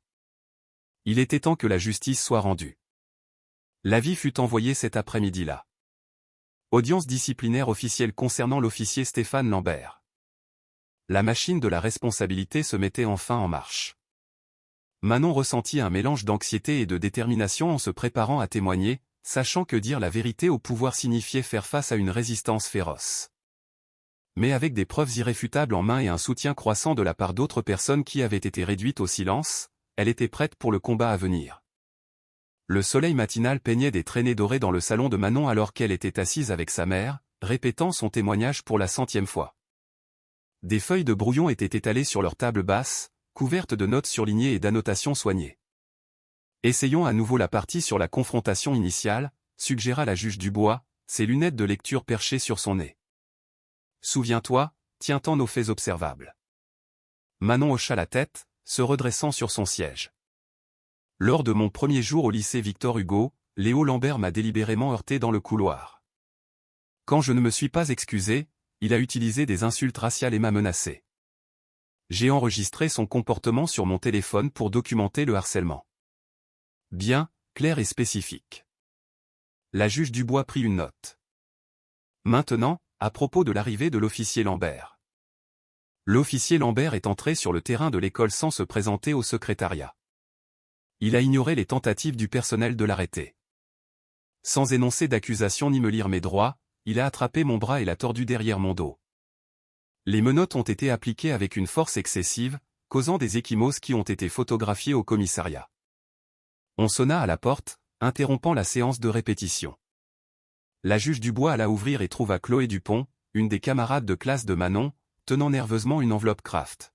« Je suis désolée de venir si tôt », dit Chloé à voix basse. « Mais je voulais vous donner ça avant l'école. » Elle tendit l'enveloppe. « C'est ma déclaration écrite sur ce que Léo a fait à mon frère le semestre dernier. 3 autres élèves ont aussi signé des déclarations. Elles sont toutes ici. » Manon les rejoignit à la porte. « Merci, Chloé. C'est vraiment courageux de ta part. » Chloé esquissa un petit sourire. « Ce que tu fais, ça aide beaucoup d'entre nous à nous sentir plus forts. Léo a rendu la vie de mon frère infernale quand il a signalé le harcèlement. L'école n'a rien fait. Mais peut-être que maintenant, à l'intérieur de l'enveloppe, elles trouvèrent des récits détaillés du schéma d'intimidation de Léo. Un élève décrivait comment Léo avait détruit son projet artistique et l'avait menacé de pire s'il se plaignait. Un autre écrivait que Léo exigeait un paiement pour le protéger du harcèlement de ses amis. Les nouvelles locales avaient également commencé à changer de ton. Le reportage de la nuit dernière comprenait des interviews d'experts des droits civiques qui critiquaient les actions de Stéphane. Les journaux du matin publiaient des éditoriaux remettant en question la gestion des signalements de harcèlement par l'école. Les gens voyaient enfin la vérité. À l'école, Manon remarqua immédiatement le changement. Les élèves qui avaient évité son regard lui offraient maintenant de petits signes de la main ou des hochements de tête encourageants. Pendant la deuxième heure, un élève de seconde discret nommé James lui glissa un mot. « Mon père est dans la police. » Tous ne soutiennent pas l'officier Lambert. Reste forte. À la cantine, quelque chose de remarquable se produisit. Alors que Manon se dirigeait vers sa table habituelle avec son plateau repas, 4 élèves se levèrent et la rejoignirent. Sans un mot, ils formèrent un cercle protecteur, marchant à ses côtés. D'autres élèves remarquèrent et se mirent en rang. Au moment où elle atteignit sa place, près d'une douzaine de camarades s'étaient rassemblés en soutien silencieux. Léo observait de l'autre côté de la pièce, son visage s'assombrissant de rage. Mais pour une fois, son regard contenait une pointe d'incertitude. Sa foule habituelle de suiveurs s'était considérablement réduite. Entre les cours, le téléphone de Manon vibra avec une alerte d'information. Le rectorat avait publié une déclaration. Nous reconnaissons les préoccupations concernant nos protocoles de réponse au harcèlement et nous nous engageons à un examen complet de toutes les politiques. Nous présentons nos sincères regrets à tous les élèves qui se sont sentis en danger ou non entendus. Ce n'étaient pas des excuses directes, mais c'était la première fissure dans le mur du déni institutionnel. La juge Dubois transmit à Manon un email de confirmation. L'audience disciplinaire de Stéphane était officiellement prévue pour le mercredi suivant à 9 h. Les dominos tombent, texta sa mère. Reste concentrée. Reste forte. Pendant la dernière heure, le professeur d'éducation civique de Manon, Monsieur Marchand, l'a pris à part. Je veux que tu saches, dit-il doucement. Beaucoup d'entre nous, les professeurs, étions écœurés par ce qui s'est passé. Nous avions peur de parler, mais j'ai soumis ma déclaration de témoin sur ce jour-là. Ce qu'ils t'ont fait était mal. Après l'école, Manon trouva un petit groupe qui l'attendait près de son casier. Pas seulement Chloé, mais 5 autres élèves, dont certains qu'elle connaissait à peine. Ils marchèrent ensemble jusqu'au parking, partageant des histoires de fois où ils avaient été témoins de la cruauté de Léo, mais s'étaient sentis impuissants à l'arrêter. Ma cousine travaille au palais de justice, mentionna une fille. Elle dit que ta mère est la juge la plus respectée là-bas. Pas étonnant que le père de Léo ait eu l'air effrayé quand il a découvert qui tu étais. À la maison, Manon ressentit une vague d'espoir en examinant les développements de la journée. Les déclarations des témoins s'accumulaient. Le soutien de la communauté se renforçait. Même le rectorat reculait. Pour la première fois depuis l'arrestation, la justice semblait vraiment possible. La juge Dubois étala les nouvelles déclarations sur la table de leur salle à manger, les ajoutant à leur dossier de preuves. La vérité a une façon de sortir, dit-elle, surtout quand des gens courageux se serrent les coudes. Manon aida à organiser les documents, étiquetant soigneusement chacun d'eux. Je pense que les gens attendaient juste que quelqu'un se lance en premier, réfléchit-elle, pour leur montrer qu'il était possible de se défendre. Plus tard dans la soirée, Manon rassembla les poubelles de la cuisine, sortant par la porte de côté. Le coucher de soleil peignait le ciel d'orange et de violet féroce. Elle inspira l'air frais, se sentant plus forte qu'elle ne l'avait été depuis des semaines. Alors qu'elle approchait des poubelles près de leur garage, une odeur chimique âcre lui monta aux narines. Ses pas ralentirent. L'odeur était indubitable. De l'essence. Le garage explosa en flammes. Une lueur orange violente perçant le ciel sombre du soir. Manon recula en titubant, son cœur battant à tout rompre alors que la chaleur lui frappait le visage. Le sac poubelle tomba de ses mains tremblantes. « Maman !» cria-t-elle en courant vers la maison. « Appelle le 17 !» La juge Dubois se précipita par la porte, le téléphone déjà pressé contre son oreille. Des voisins sortirent de leur maison, certains en pyjama, fixant l'incendie qui consumait le garage des Dubois. Le feu crépitait avec avidité, consumant le bois et le métal, envoyant une épaisse fumée noire dans les airs. Les sirènes hurlèrent au loin alors que Manon et sa mère se tenaient sur leur pelouse, regardant impuissantes. Le premier camion de pompiers arriva en quelques minutes, les pompiers se mettant en action avec une efficacité professionnelle. Les lances à incendie déchaînèrent de puissants jets d'eau, combattant les flammes. « As-tu vu quelqu'un » demanda doucement la juge Dubois à Manon, son bras enroulé protecteur autour des épaules de sa fille. Non, murmura Manon. Mais j'ai senti l'essence, une forte odeur.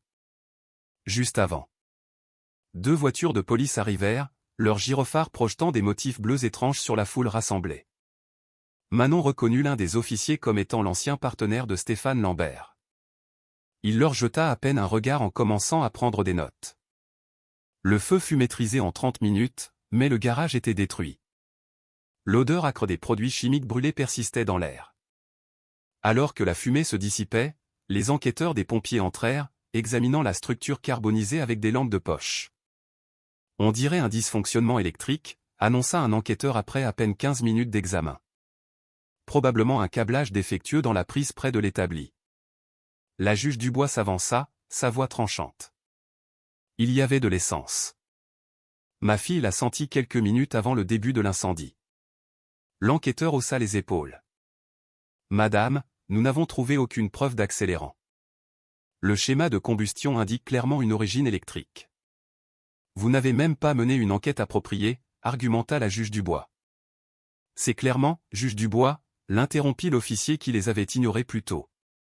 Compte tenu de votre situation actuelle avec le service, vous devriez peut-être faire attention à ne pas porter d'accusations infondées. Manon regarda le visage de sa mère se durcir. Est-ce une menace, officier Lefebvre? Juste un conseil amical, répondit-il avec un sourire froid. Nous ne voudrions pas que quelqu'un pense que vous voyez des complots là où il n'y en a pas. La foule de voisins avait grossi, leur conversation chuchotée portant à travers la pelouse. Certains montraient Manon du doigt, leurs expressions un mélange de sympathie et de suspicion. Elle attrapa des bribes de leurs mots, cause tellement de problèmes, peut-être que s'ils avaient juste laissé tomber. À minuit, les véhicules d'urgence étaient partis, laissant derrière le squelette de leur garage et un profond sentiment de vulnérabilité. Ni Manon ni sa mère ne dormirent beaucoup cette nuit-là, sursautant à chaque bruit extérieur. Le matin apporta une nouvelle agression. Le téléphone de Manon vibra avec une alerte d'information. Un ancien commissaire s'exprime, les affirmations de la fille de la juge sont suspectes et politiquement motivées. La chaîne locale montrait le grand-père de Léo, l'ancien commissaire Jean Lambert, debout à un pupitre dans son vieil uniforme. Son visage buriné projetait une préoccupation de grand-père, mais ses mots dégoulinaient d'un venin calculé. Je connais la juge Dubois professionnellement depuis des années, dit-il, la voix grave. Cela me peine de la voir permettre à des préjugés personnels de ternir la réputation de notre excellent service de police. Ces accusations contre mon fils et mon petit-fils, elles suivent un schéma inquiétant de cette famille ciblant les forces de l'ordre. La caméra passa à des extraits de Manon à l'école, clairement choisis pour la faire paraître agressive. Cette jeune femme, continua Jean, a un passé de comportement conflictuel. Notre communauté mérite mieux que ces tactiques clivantes. Les messages inondèrent le téléphone de Manon. Certains menaçaient de violence. D'autres la suppliaient d'arrêter de causer des problèmes. Même les sympathisants commencèrent à hésiter. Manon, ma chérie. Sa professeure d'histoire, Madame Giraud, l'attrapa avant la première heure. Peut-être qu'il vaudrait mieux laisser retomber la poussière pour ta propre sécurité. Pendant le déjeuner, Chloé Dupont s'assit avec elle, l'air inquiet. Mes parents disent qu'on devrait arrêter de se voir, admit-elle. Ils ont peur de s'impliquer. La juge Dubois fit face à une pression similaire au palais de justice. Des collègues qui l'avaient soutenue avaient soudainement des conflits d'horaires quand elle les approchait. Un juge principal l'a pris à part, parlant en termes prudents de choisir ses batailles et de considérer ses perspectives d'avenir. Ce soir-là, Manon trouva sa mère dans la cuisine, fixant une pile de photographies de l'incendie. Les images montraient des motifs de coulées claires sur le sol du garage. Des preuves que les enquêteurs avaient ignorées. Ils essaient de nous briser, dit Manon doucement, s'asseyant à côté de sa mère. La juge Dubois leva les yeux, ses yeux fatigués mais déterminés. Ils ne comprennent pas à qui ils ont affaire. La moitié de mes messages aujourd'hui me disait de me suicider, admit Manon. L'autre moitié disait que nous méritions ce qui nous arrivait. La main de sa mère trouva la sienne sur la table, la serrant fort. Écoute-moi, dit fermement la juge Dubois. Ton grand-père a marché pour les droits civiques. Ta grand-mère a intégré son cabinet d'avocat.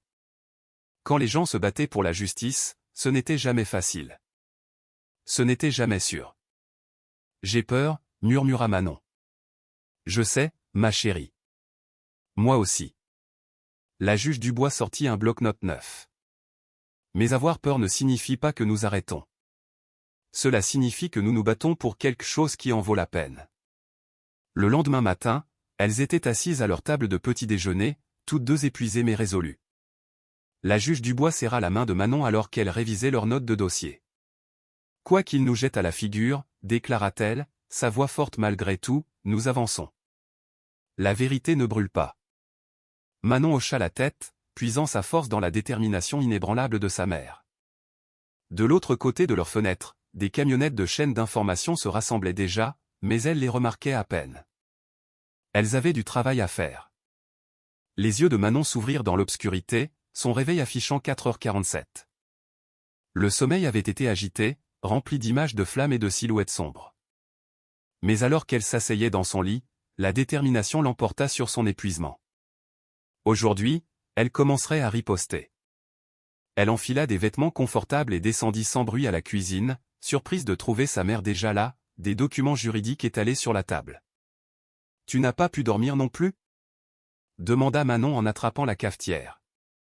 La juge Dubois leva les yeux, des cernes sombres sous les yeux. « Je revois les précédents depuis 3 heures. » Elle désigna la pile de dossiers. « Le système s'attend à ce que nous abandonnions. C'est leur stratégie. Escalader jusqu'à ce que la victime recule. » Manon s'installa sur une chaise, réchauffant ses mains autour de sa tasse de café. « Alors changeons les règles du jeu. » Pendant l'heure suivante, elles travaillèrent dans un silence concentré. Manon sortit son téléphone, téléchargeant et organisant méthodiquement chaque élément de preuve qu'elles avaient rassemblé. Vidéo de la première confrontation dans le couloir. Capture d'écran de textos menaçants. Déclaration de témoins recueillies auprès d'élèves courageux. Les images de la caméra piéton qui avait fuité, montrant l'arrestation agressive de Stéphane Lambert. « Maman, » dit enfin Manon, sa voix stable malgré son cœur qui s'emballait. « J'ai besoin de dire quelque chose. » La juge Dubois posa son stylo, accordant toute son attention à sa fille. « Ils ont brûlé notre garage. Ils menacent nos vies. Une partie de moi veut céder juste pour me sentir à nouveau en sécurité. » Les mains de Manon tremblaient légèrement, mais sa voix se raffermit. « Mais si nous arrêtons maintenant, quel message cela envoie-t-il? Que les brutes gagnent si elles sont assez effrayantes. Que la justice ne fonctionne que pour les puissants. » Elle afficha un message texte récent et le montra à sa mère. « Votre Jean n'a pas sa place ici. Connaissez votre place. Il ne s'agit plus seulement de Léo, » continua Manon. Ou de l'officier Lambert. Il s'agit de chaque enfant qui a été terrorisé par des brutes avec des relations. Chaque personne à qui on a dit de connaître sa place. Si nous reculons, nous leur disons à tous de se taire et d'accepter les abus. La juge Dubois tendit la main à travers la table, saisissant celle de Manon. « Tu parles comme ta grand-mère. » Elle disait que le courage, ce n'est pas de ne pas avoir peur. C'est d'être terrifié et de tenir bon quand même. Exactement. Manon ouvrit son ordinateur portable, montrant les dossiers de preuves organisés. J'ai tout structuré chronologiquement. Incident initial, escalade, l'arrestation, les menaces ultérieures, l'incendie du garage, avec tous les documents à l'appui référencés. Elles passèrent les heures suivantes à répéter les témoignages. Manon s'entraîna à rester calme en décrivant le harcèlement. La juge Dubois l'aida à se préparer au contre-interrogatoire hostile, jouant l'avocat du diable avec une intensité croissante. « Et n'est-il pas vrai, » lança la juge Dubois, imitant un contre-interrogatoire agressif, « que vous avez provoqué monsieur Lambert en le filmant sans son consentement? » « Non, » répondit fermement Manon. « J'ai commencé à enregistrer après qu'il m'ait délibérément agressé dans le couloir. Enregistrer des interactions publiques est légalement protégé, surtout pour documenter du harcèlement. » La matinée s'étira en après-midi, elles commandèrent un déjeuner à livrer, aucune ne voulant quitter la maison.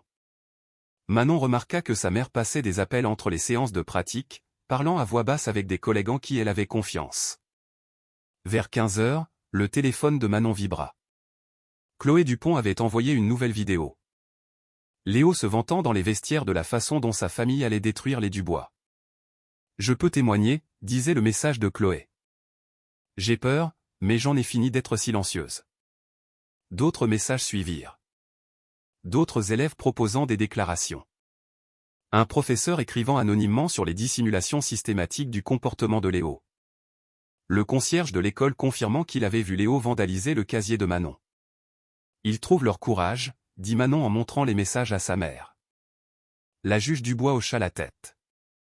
Parfois, les gens ont juste besoin de voir quelqu'un d'autre se lever en premier. Alors que le soir approchait, Manon remarqua quelque chose d'étrange. Les messages menaçants qui avaient bombardé son téléphone pendant des jours s'arrêtèrent soudainement. Pas de nouveaux appels anonymes, pas de voitures sombres passant devant leur maison. Ils sont silencieux, dit-elle à sa mère pendant le dîner. Trop silencieux. Ils préparent quelque chose pour demain, acquiesça la juge Dubois. Mais nous avons mieux préparé notre coup. Elles restèrent debout tard, peaufinant leur stratégie. Manon s'entraîna à garder sa voix stable en décrivant l'incendie du garage. La juge Dubois répéta son propre témoignage sur le schéma d'intimidation et d'obstruction institutionnelle. Souviens-toi, conseilla la juge Dubois alors qu'elle se préparait enfin à se coucher. Ils essaieront de te mettre en colère demain. Ils veulent que tu paraisses émotive, instable. Ton pouvoir réside dans le fait de rester calme tout en disant la vérité. Manon serra sa mère dans ses bras. Comme tu le dis toujours au tribunal, la vérité a sa propre autorité. Le sommeil vint par bribes cette nuit-là. Manon rêva de salles d'audience et de bâtiments en feu, d'insignes et de menottes.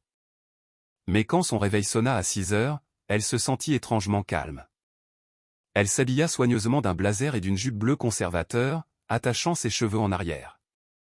En bas, la juge Dubois portait son tailleur noir le plus formel. Son autorité de juge remplacée aujourd'hui par son rôle de mère luttant pour la justice. Elles prirent leur petit déjeuner en silence, révisant leurs notes une dernière fois. Manon rangea leur dossier de preuves dans la mallette en cuir de sa mère, manipulant chaque document avec soin. Ces papiers représentaient plus que leur simple affaire. Ils portaient le poids de chaque personne à qui on n'avait jamais dit de se taire face à l'abus. Le soleil venait de poindre à l'horizon quand elles sortirent. Des camionnettes de chaînes d'information s'étaient déjà rassemblées au bout de leur rue, les caméras suivant leurs mouvements. Manon se redressa, se souvenant des mots de sa mère sur le courage. Elles marchèrent ensemble vers la voiture, sans parler, mais puisant leur force dans la présence de l'autre. Alors que la juge Dubois tournait la clé dans le contact, Manon toucha la clé USB dans sa poche contenant leurs preuves. Tout ce dont elles avaient besoin était prêt. Le palais de justice se dressait devant elle alors qu'elle se dirigeait vers le centre-ville, sa façade de pierre brillant dans la lumière du matin. D'autres journalistes attendaient sur les marches, ainsi que des groupes de sympathisants et de manifestants. Manon aperçut le grand-père de Léo dans son vieil uniforme de commissaire, tenant la cour avec les médias locaux. La juge Dubois se gara sur sa place réservée, coupa le moteur et se tourna vers sa fille. « Prête ?» Manon hocha la tête, agrippant la poignée de la mallette. Ensemble, elles sortirent dans l'air frais du matin et commencèrent à marcher vers les marches du palais de justice, leurs pas parfaitement synchronisés. La chambre principale du palais de justice historique était bondée bien au-delà de sa capacité, les gens serrés épaule contre épaule sur les bancs en bois. Des caméras de télévision bordaient le mur du fond, leur lumière rouge clignotant régulièrement. Le soleil du matin filtrait par de hautes fenêtres, attrapant des grains de poussière dans des rayons dorés. Manon était assise bien droite à côté de sa mère, observant les officiers en uniforme remplir le côté gauche de la salle en signe de solidarité avec Stéphane Lambert. Sur leur droite, elle reconnut des élèves, des professeurs et des membres de la communauté, certains solidaires, d'autres hostiles. La tension était assez épaisse pour être coupée au couteau. Stéphane Lambert était assis à la table des accusés, la mâchoire serrée, dans son uniforme de cérémonie impeccable. Son avocat remuait des papiers avec importance, lui chuchotant à l'oreille. 2 rangs derrière eux, Léo était avachi sur son siège avec un sourire narquois, la main de son grand-père, l'ancien commissaire, reposant lourdement sur son épaule. Il dégageait la confiance des gens habitués à obtenir ce qu'ils veulent. Le panel d'examen de 3 personnes entra et la salle se leva. Le président du panel, le commissaire Walsh, déclara l'audience ouverte avec 3 coups secs de son marteau. Officier Stéphane Lambert, commença Walsh. Vous êtes ici pour répondre à de graves allégations de faute professionnelle, d'arrestation abusive et d'usage excessif de la force. Comment répondez-vous ? Stéphane se leva, tirant sur son col. Ces accusations sont complètement fausses, monsieur. J'ai répondu à un appel concernant une élève violente menaçant mon fils. Quand je suis arrivé, elle était agressive et a refusé d'obéir à des ordres légitimes. Les mains de Manon se crispèrent sur ses genoux, mais elle garda un visage neutre, exactement comme elle l'avait répété. À côté d'elle, la juge Dubois prit une petite note. « Et vous maintenez que votre caméra piéton a mal fonctionné pendant cet incident ?» demanda Walsh. « Oui, monsieur. Panne de matériel, mais j'ai suivi tous les protocoles. »« Alors vous serez intéressé de voir ces images ?» l'interrompit Walsh, faisant un signe au greffier. Les lumières s'éteignirent. Un projecteur se mit à ronronner, affichant une vidéo de haute qualité de la caméra de poitrine de Stéphane. L'horodatage indiquait la date de l'arrestation de Manon. Les images étaient accablantes. Elles montraient Stéphane entrant en trombe dans le campus, bousculant des membres du personnel qui protestaient. Sa respiration était lourde, agressive. Quand il atteignit Manon, elle se tenait calmement avec les mains visibles, demandant ce qu'elle avait fait de mal. « Ferme-la !» La voix de Stéphane gronda à travers les haut-parleurs. La caméra le captura attrapant brutalement son bras, le tordant derrière son dos alors qu'elle haletait de douleur. « S'il vous plaît, je ne résiste pas. » La voix de Manon était stable malgré sa peur évidente. « Ouais, ben, t'aurais dû y penser avant d'attaquer mon fils, » gronda Stéphane, serrant les menottes inutilement fort.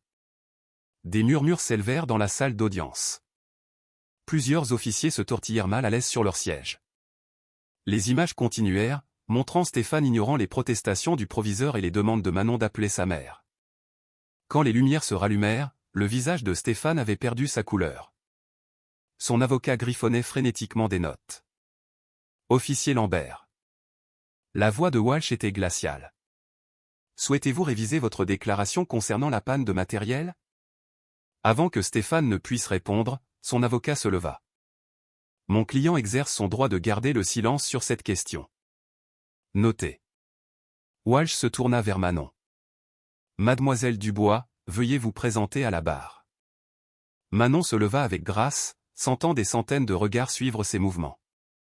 Elle prêta serment, puis s'installa sur le siège des témoins, ajustant son blazer. « Veuillez nous raconter avec vos propres mots votre premier jour au lycée Victor Hugo », l'invita Walsh. La voix de Manon porta clairement dans la salle silencieuse. « Je vérifiais mon emploi du temps quand Léo Lambert m'a délibérément percuté dans le couloir, faisant tomber tous mes livres. Quand je ne me suis pas excusé auprès de lui, il s'est mis en colère et a commencé à faire des commentaires racistes. Avez-vous enregistré cet incident ? » Oui, monsieur. Manon fit un signe de tête à sa mère, qui tendit une clé USB au greffier. J'ai commencé à enregistrer après le contact initial, lorsque son comportement est devenu menaçant. La vidéo fut diffusée, montrant le visage narquois de Léo la dominant, crachant des insultes. Des élèves dans la galerie chuchotèrent, reconnaissant la scène. Pendant l'heure suivante, Manon présenta méthodiquement leurs preuves. Des captures d'écran de menaces anonymes défilèrent sur l'écran. Des photos documentaires son casier vandalisé. Des images de sécurité montrèrent Léo la suivant entre les cours, intimidant d'autres élèves qui essayaient de lui parler. « Et puis il y a eu l'incendie, » dit Manon, sa voix vacillant légèrement pour la première fois. « Veuillez développer. » Walsh se pencha en avant. La nuit précédant la date initiale de cette audience, quelqu'un a versé de l'essence dans notre garage et y a mis le feu. La police a conclu à un incendie électrique sans enquête. Manon sortit des photos de la structure carbonisée, montrant des motifs de coulée clairs. Notre enquêteur privé a trouvé ces preuves d'utilisation d'accélérants. La salle éclata en chuchotements choqués. Même certains des officiers soutenant Stéphane semblaient troublés. Pendant toute cette période, continua Manon, nous avons reçu des dizaines de messages menaçants. Elle fit jouer un message vocal. Recule ou la prochaine fois, le feu ne sera pas seulement dans le garage. Et comment les administrateurs de l'école ont-ils répondu à vos plaintes ? Demanda Walsh. Ils n'ont pas répondu, monsieur.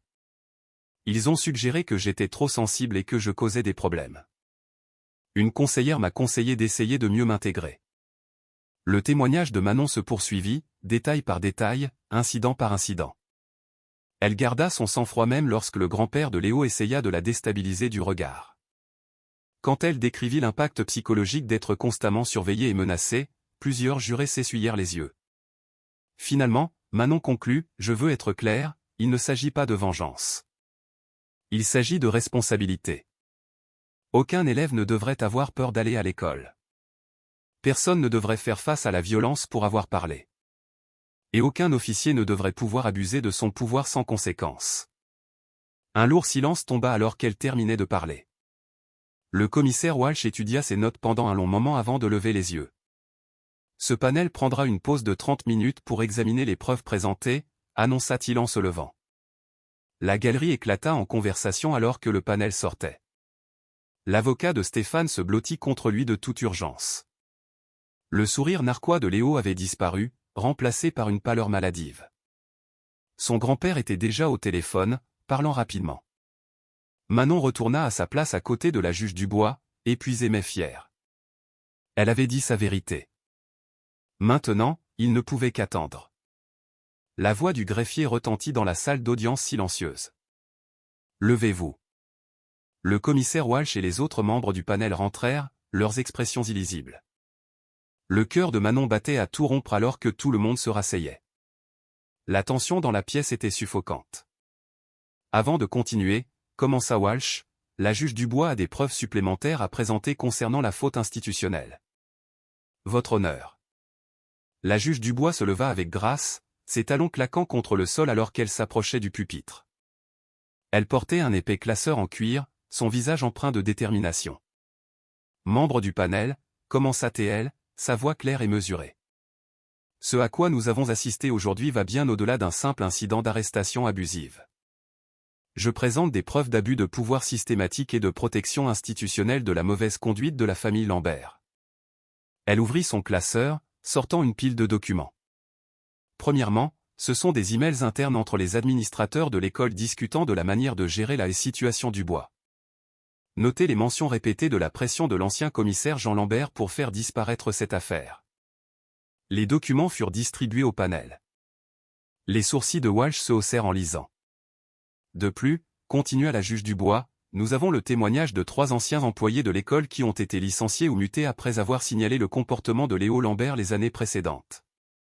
Elle désigna un groupe de personnes dans la galerie qui se levèrent brièvement. Ils sont ici aujourd'hui, enfin prêts à parler. Stéphane se tortilla mal à l'aise sur sa chaise. Son avocat feuilletait frénétiquement des papiers. Mais le plus troublant peut-être, la voix de la juge Dubois se durcit, et cette preuve de falsification de preuves. Elle produisit un rapport technique. Une analyse forensique du serveur de caméra piéton du commissariat montre plusieurs tentatives d'accès non autorisées la nuit de l'arrestation de Manon, toutes tracées jusqu'aux identifiants de l'officier Lambert. Des exclamations de surprise parcoururent la salle d'audience. Plusieurs officiers en uniforme se regardèrent avec malaise. Nous appelons Chloé Dupont, présidente du conseil des élèves, annonça le greffier. Une jeune fille menue avec des lunettes s'approcha de la barre, visiblement nerveuse mais déterminée. Après avoir prêté serment, elle parla clairement dans le microphone. Le harcèlement de Léo dure depuis des années, témoigna-t-elle. Le semestre dernier, il a poussé mon frère dans les escaliers parce qu'il était assis à sa place à la cantine. Quand nous l'avons signalé, le proviseur a dit que nous avions du mal comprendre. Le lendemain, l'officier Lambert s'est présenté chez nous pour discuter des fausses accusations contre son fils. D'autres élèves suivirent, chaque récit plus accablant que le précédent. Un ancien joueur de rugby décrivit avoir été renvoyé de l'équipe après avoir tenu tête à Léo. Une assistante d'éducation révéla avoir entendu des administrateurs discuter de la manière de minimiser les signalements de harcèlement impliquant le nom Lambert. Le panel rappela ensuite Léo à la barre. Fini son arrogance d'antan. Il s'affaissa sur le siège des témoins, les yeux allant de son père à son grand-père. Monsieur Lambert, commença Walsh, ces témoignages contredisent directement votre déclaration antérieure sur le fait de n'avoir aucun antécédent disciplinaire. Souhaitez-vous vous expliquer? Ils mentent tous, claqua Léo, mais sa voix se brisa. Ils sont juste jaloux parce que quoi? L'interrompit Walsh. Parce que le nom de votre famille vous protégeait? Parce que l'insigne de votre père signifiait que vous n'aviez jamais à faire face aux conséquences? Ce n'est pas je veux dire, Léo trébucha sur ces mots. Avez-vous oui ou non délibérément provoqué mademoiselle Dubois lors de son premier jour? Elle le cherchait, laissa échapper Léo, se promenant comme si elle était chez elle, agissant avec supériorité. De la galerie, l'ancien commissaire Jean Lambert se leva soudainement, le visage rouge de rage. C'est scandaleux. Toute cette audience est une chasse aux sorcières contre ma famille. J'ai servi cette communauté pendant 40 ans, et je ne resterai pas ici pendant que, vous allez vous asseoir immédiatement, ordonna Walsh. Ou être expulsé.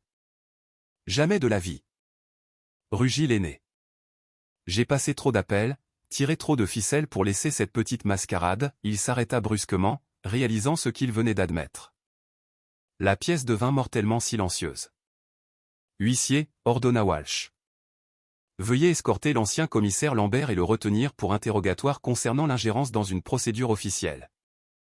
Alors que les agents de sécurité s'approchaient, le sang-froid de Jean Lambert s'effondra complètement. Vous pensez que ça veut dire quelque chose? J'ai encore des amis à la préfecture. Un coup de filet, et quoi? La voix de la juge Dubois trancha sa tirade. Vous abuserez de plus de pouvoir, menacerez plus de familles. Les jours où votre famille opérait au-dessus de la loi sont terminés. 2 huissiers escortèrent l'ancien commissaire bredouillant hors de la salle. Léo était assis, figé sur le siège des témoins. Toute prétention de confiance était anéantie. Stéphane fixait droit devant lui, la mâchoire si serrée qu'elle tremblait. Les membres du panel se concertèrent tranquillement entre eux, jetant de temps en temps un coup d'œil à la montagne de preuves devant eux. Après plusieurs minutes tendues, Walsh redressa ses papiers et s'éclaircit la gorge. Ce panel est prêt à rendre sa décision, annonça-t-il. Manon attrapa la main de sa mère, la serrant fort. Toute la salle semblait retenir son souffle, attendant que la justice soit enfin rendue. Le commissaire Walsh ajusta ses lunettes, scrutant la salle d'audience comble. Le silence était absolu alors qu'il commençait à lire la décision écrite du panel. Dans l'affaire des allégations de faute professionnelle contre l'officier Stéphane Lambert, ce panel a pris une décision unanime basée sur des preuves accablantes. Il marqua une pause, son ton devenant sévère. Officier Stéphane Lambert, veuillez vous lever. Stéphane se leva raidement, la main de son avocat tremblant légèrement sur ses dossiers. Ce panel vous déclare coupable de multiples violations graves du règlement du service et des statuts criminels. Vos actions démontrent un schéma de mauvaise conduite qui ne peut être ignoré ni excusé. La voix de Walsh porta clairement dans la salle silencieuse. Avec effet immédiat, vous êtes renvoyé du service de police de la ville. De plus, nous transmettons des accusations criminelles au bureau du procureur de la République pour arrestation abusive, usage excessif de la force et falsification de preuves. Le visage de Stéphane se vida de sa couleur. Son avocat lui chuchota de toute urgence à l'oreille, mais il semblait incapable de comprendre les mots. De plus, continua Walsh, votre pension est confisquée, et il vous est interdit de manière permanente de servir dans toute fonction d'application de la loi dans cette région. Vous remettrez votre insigne et votre arme de service à l'huissier avant de quitter cette salle d'audience. Des murmures parcoururent la galerie. Plusieurs officiers en uniforme se tortillèrent mal à l'aise sur leur siège, évitant le contact visuel avec leur ancien collègue. Quant à Léo Lambert, Walsh tourna son attention vers l'adolescent qui semblait se ratatiner sur sa chaise. Bien que la juridiction principale de ce panel concerne la conduite de l'officier Lambert, nous sommes contraints d'aborder le schéma plus large d'abus.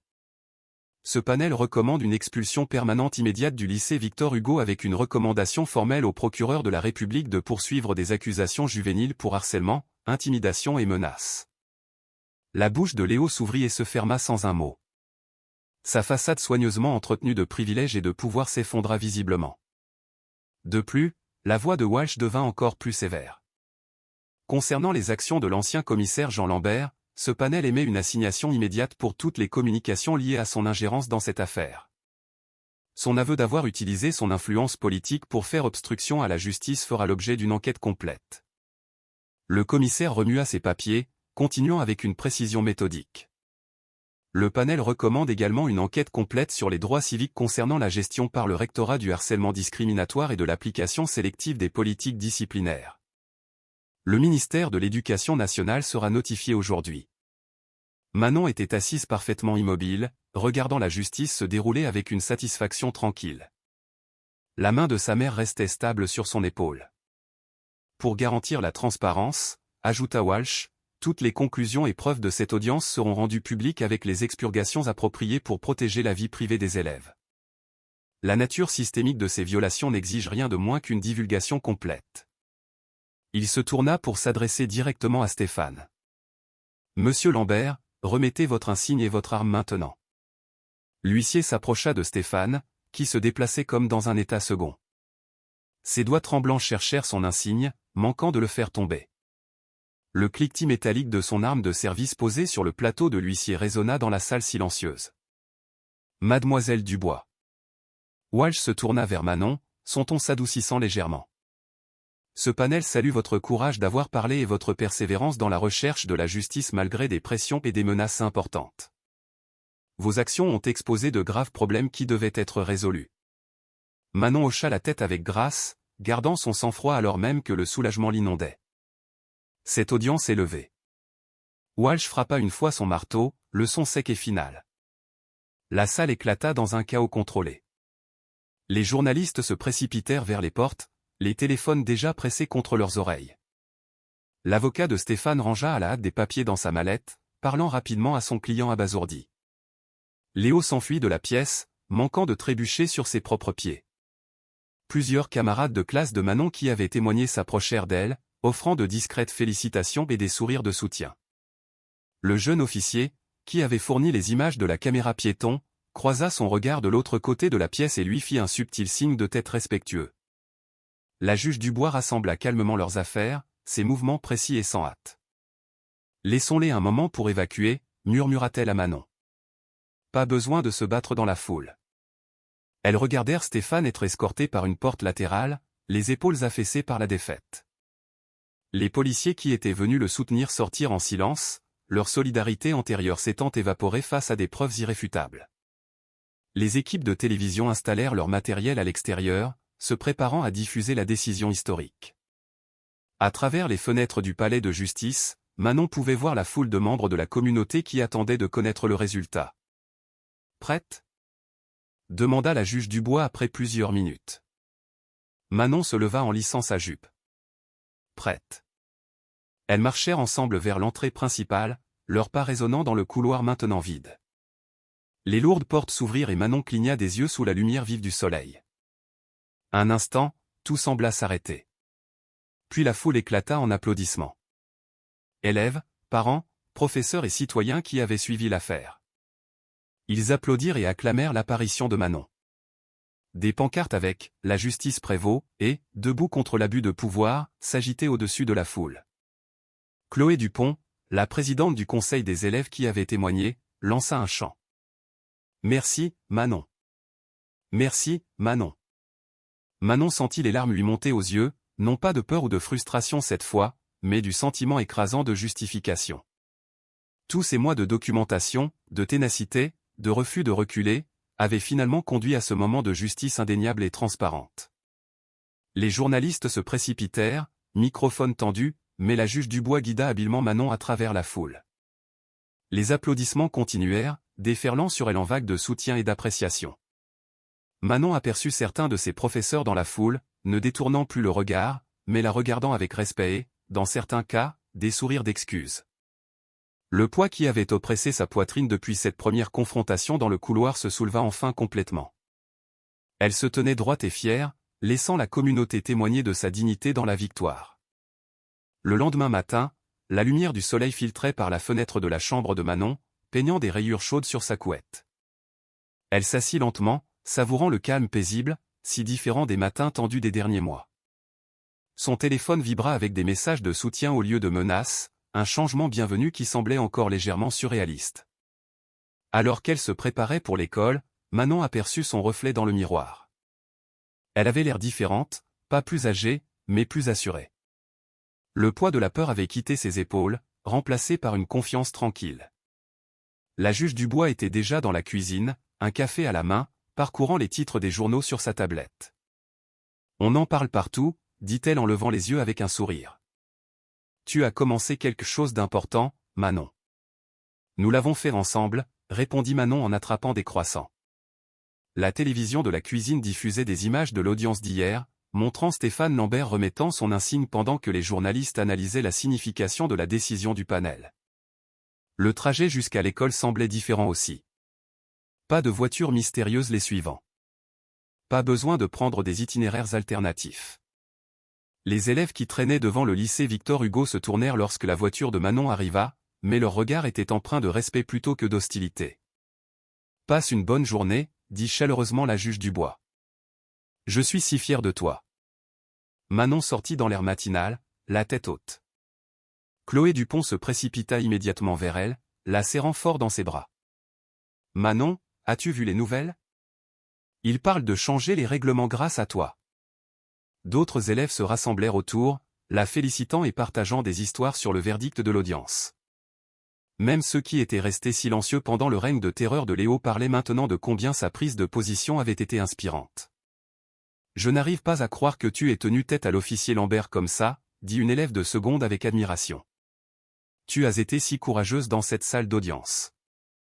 La vérité était de mon côté, répondit simplement Manon. Parfois, c'est tout ce dont on a besoin. Marcher dans les couloirs était surréaliste. Là où il y avait eu des chuchotements et des regards hostiles, elle recevait maintenant des sourires et des hochements de tête respectueux. Les professeurs qui avaient détourné le regard pendant le harcèlement de Léo se faisaient maintenant un devoir de la saluer chaleureusement. Pendant la première heure, la voix de M. Duval crépita dans l'interphone. « Attention élèves et personnel. Veuillez vous joindre à moi pour féliciter Manon Dubois, qui a été sélectionnée pour recevoir le prix du courage de la jeunesse du préfet pour son rôle dans la dénonciation de la mauvaise conduite et sa lutte contre l'injustice. » Des applaudissements éclatèrent dans toutes les salles de classe. Les camarades de Manon se tournèrent pour lui sourire alors que le proviseur continuait. De plus, la fondation communautaire de la ville a créé la bourse Manon Dubois pour la justice, qui fournira un soutien annuel aux étudiants issus de minorités poursuivant des carrières en droit et dans le service public. Manon sentit les larmes lui monter aux yeux, les refoulant rapidement. Il ne s'agissait plus seulement d'elle maintenant. Il s'agissait de créer un changement durable. Entre les cours, son téléphone vibra avec un message de sa mère. Le cabinet du préfet vient d'appeler. Ils veulent te remettre ta distinction à la préfecture la semaine prochaine. Ton courage inspire des gens dans toute la région. La camionnette des nouvelles locales était toujours garée à l'extérieur à l'heure du déjeuner. Les journalistes espéraient des interviews de suivi. Chloé et plusieurs autres élèves formèrent un cercle protecteur autour de Manon alors qu'elle se dirigeait vers la cantine. « Vous n'avez plus besoin de me protéger, » dit Manon avec un petit rire. « Les menaces sont terminées. »« Nous savons, » répondit Chloé. « Mais nous aurions dû être avec toi depuis le début. Nous rattrapons le temps perdu. » À la cantine, Manon remarqua plusieurs sièges vides où les anciens amis de Léo s'asseyaient habituellement. Les dynamiques de pouvoir avaient complètement changé, et ses anciens partisans semblaient incertains de leur place dans le nouvel ordre. Son téléphone continuait de s'allumer avec des notifications alors que les médias partageaient des mises à jour. La déclaration officielle du préfet louait son « courage extraordinaire face à l'intimidation systémique » et la qualifiait des « exemples du changement qu'une seule voix courageuse peut créer ». Pendant la dernière heure, le professeur d'éducation civique de Manon lui demanda de parler à la classe de la manière de tenir tête à l'autorité. Elle se tint à l'avant de la salle, regardant les visages attentifs de ses camarades. « Il ne s'agit pas d'être sans peur », expliqua-t-elle soigneusement. « Il s'agit de ne pas laisser la peur vous empêcher de faire ce qui est juste. Tout le monde a le pouvoir de s'exprimer. Parfois, ils ont juste besoin de voir quelqu'un d'autre le faire en premier. » Après l'école, la juge Dubois vint la chercher pour une conférence de presse prévue au palais de justice. Elles s'assirent dans la voiture un instant, rassemblant leurs pensées. « Tu sais, » dit doucement sa mère, « quand j'ai pris mon poste de juge pour la première fois, je m'inquiétais de la façon dont cela pourrait t'affecter. Je n'aurais jamais imaginé que tu finirais par m'apprendre le courage. » Manon lui serra la main. « Tu me l'as appris en premier. J'ai juste appliqué les leçons. » Elles montèrent ensemble les marches du palais de justice où les attendaient journalistes et caméras. Les questions fusèrent. « Manon, quel message avez-vous pour les autres élèves confrontés à l'intimidation ? Juge Dubois, comment cette affaire influencera-t-elle vos futures décisions ? Quel changement espérez-vous voir dans le système scolaire ? » Manon s'approcha du microphone, sa voix claire et stable. Il ne s'agissait jamais seulement d'une brute ou d'un officier corrompu. Il s'agissait de tenir tête à un système qui les protégeait. Le changement se produit lorsque nous refusons d'être réduits au silence. Les flashs crépitèrent alors qu'elle continuait. À quiconque est confronté à des difficultés similaires, vous êtes plus fort que vous ne le pensez. Documentez tout. Trouvez des alliés. Ayez confiance en la justice. Et ne laissez jamais personne vous convaincre d'accepter l'abus comme quelque chose de normal. La juge Dubois se tenait fièrement à côté de sa fille alors que Manon livrait sa déclaration finale à la foule rassemblée. Nous sommes plus forts que n'importe quelle brute. La peur ne fonctionne que lorsque nous la laissons nous contrôler. La vérité est plus puissante que n'importe quel insigne ou menace. Les appareils photo cliquetèrent rapidement, capturant l'image de la mère et de la fille se tenant ensemble sur les marches du palais de justice. Non plus des victimes ou des cibles, mais des championnes de la justice qui avaient transformé leur communauté par un courage et une détermination inébranlables. Si vous avez apprécié l'histoire, laissez un like pour soutenir ma chaîne et abonnez-vous pour ne pas manquer la prochaine. À l'écran, j'ai sélectionné 2 histoires spéciales juste pour vous. Passez une merveilleuse journée.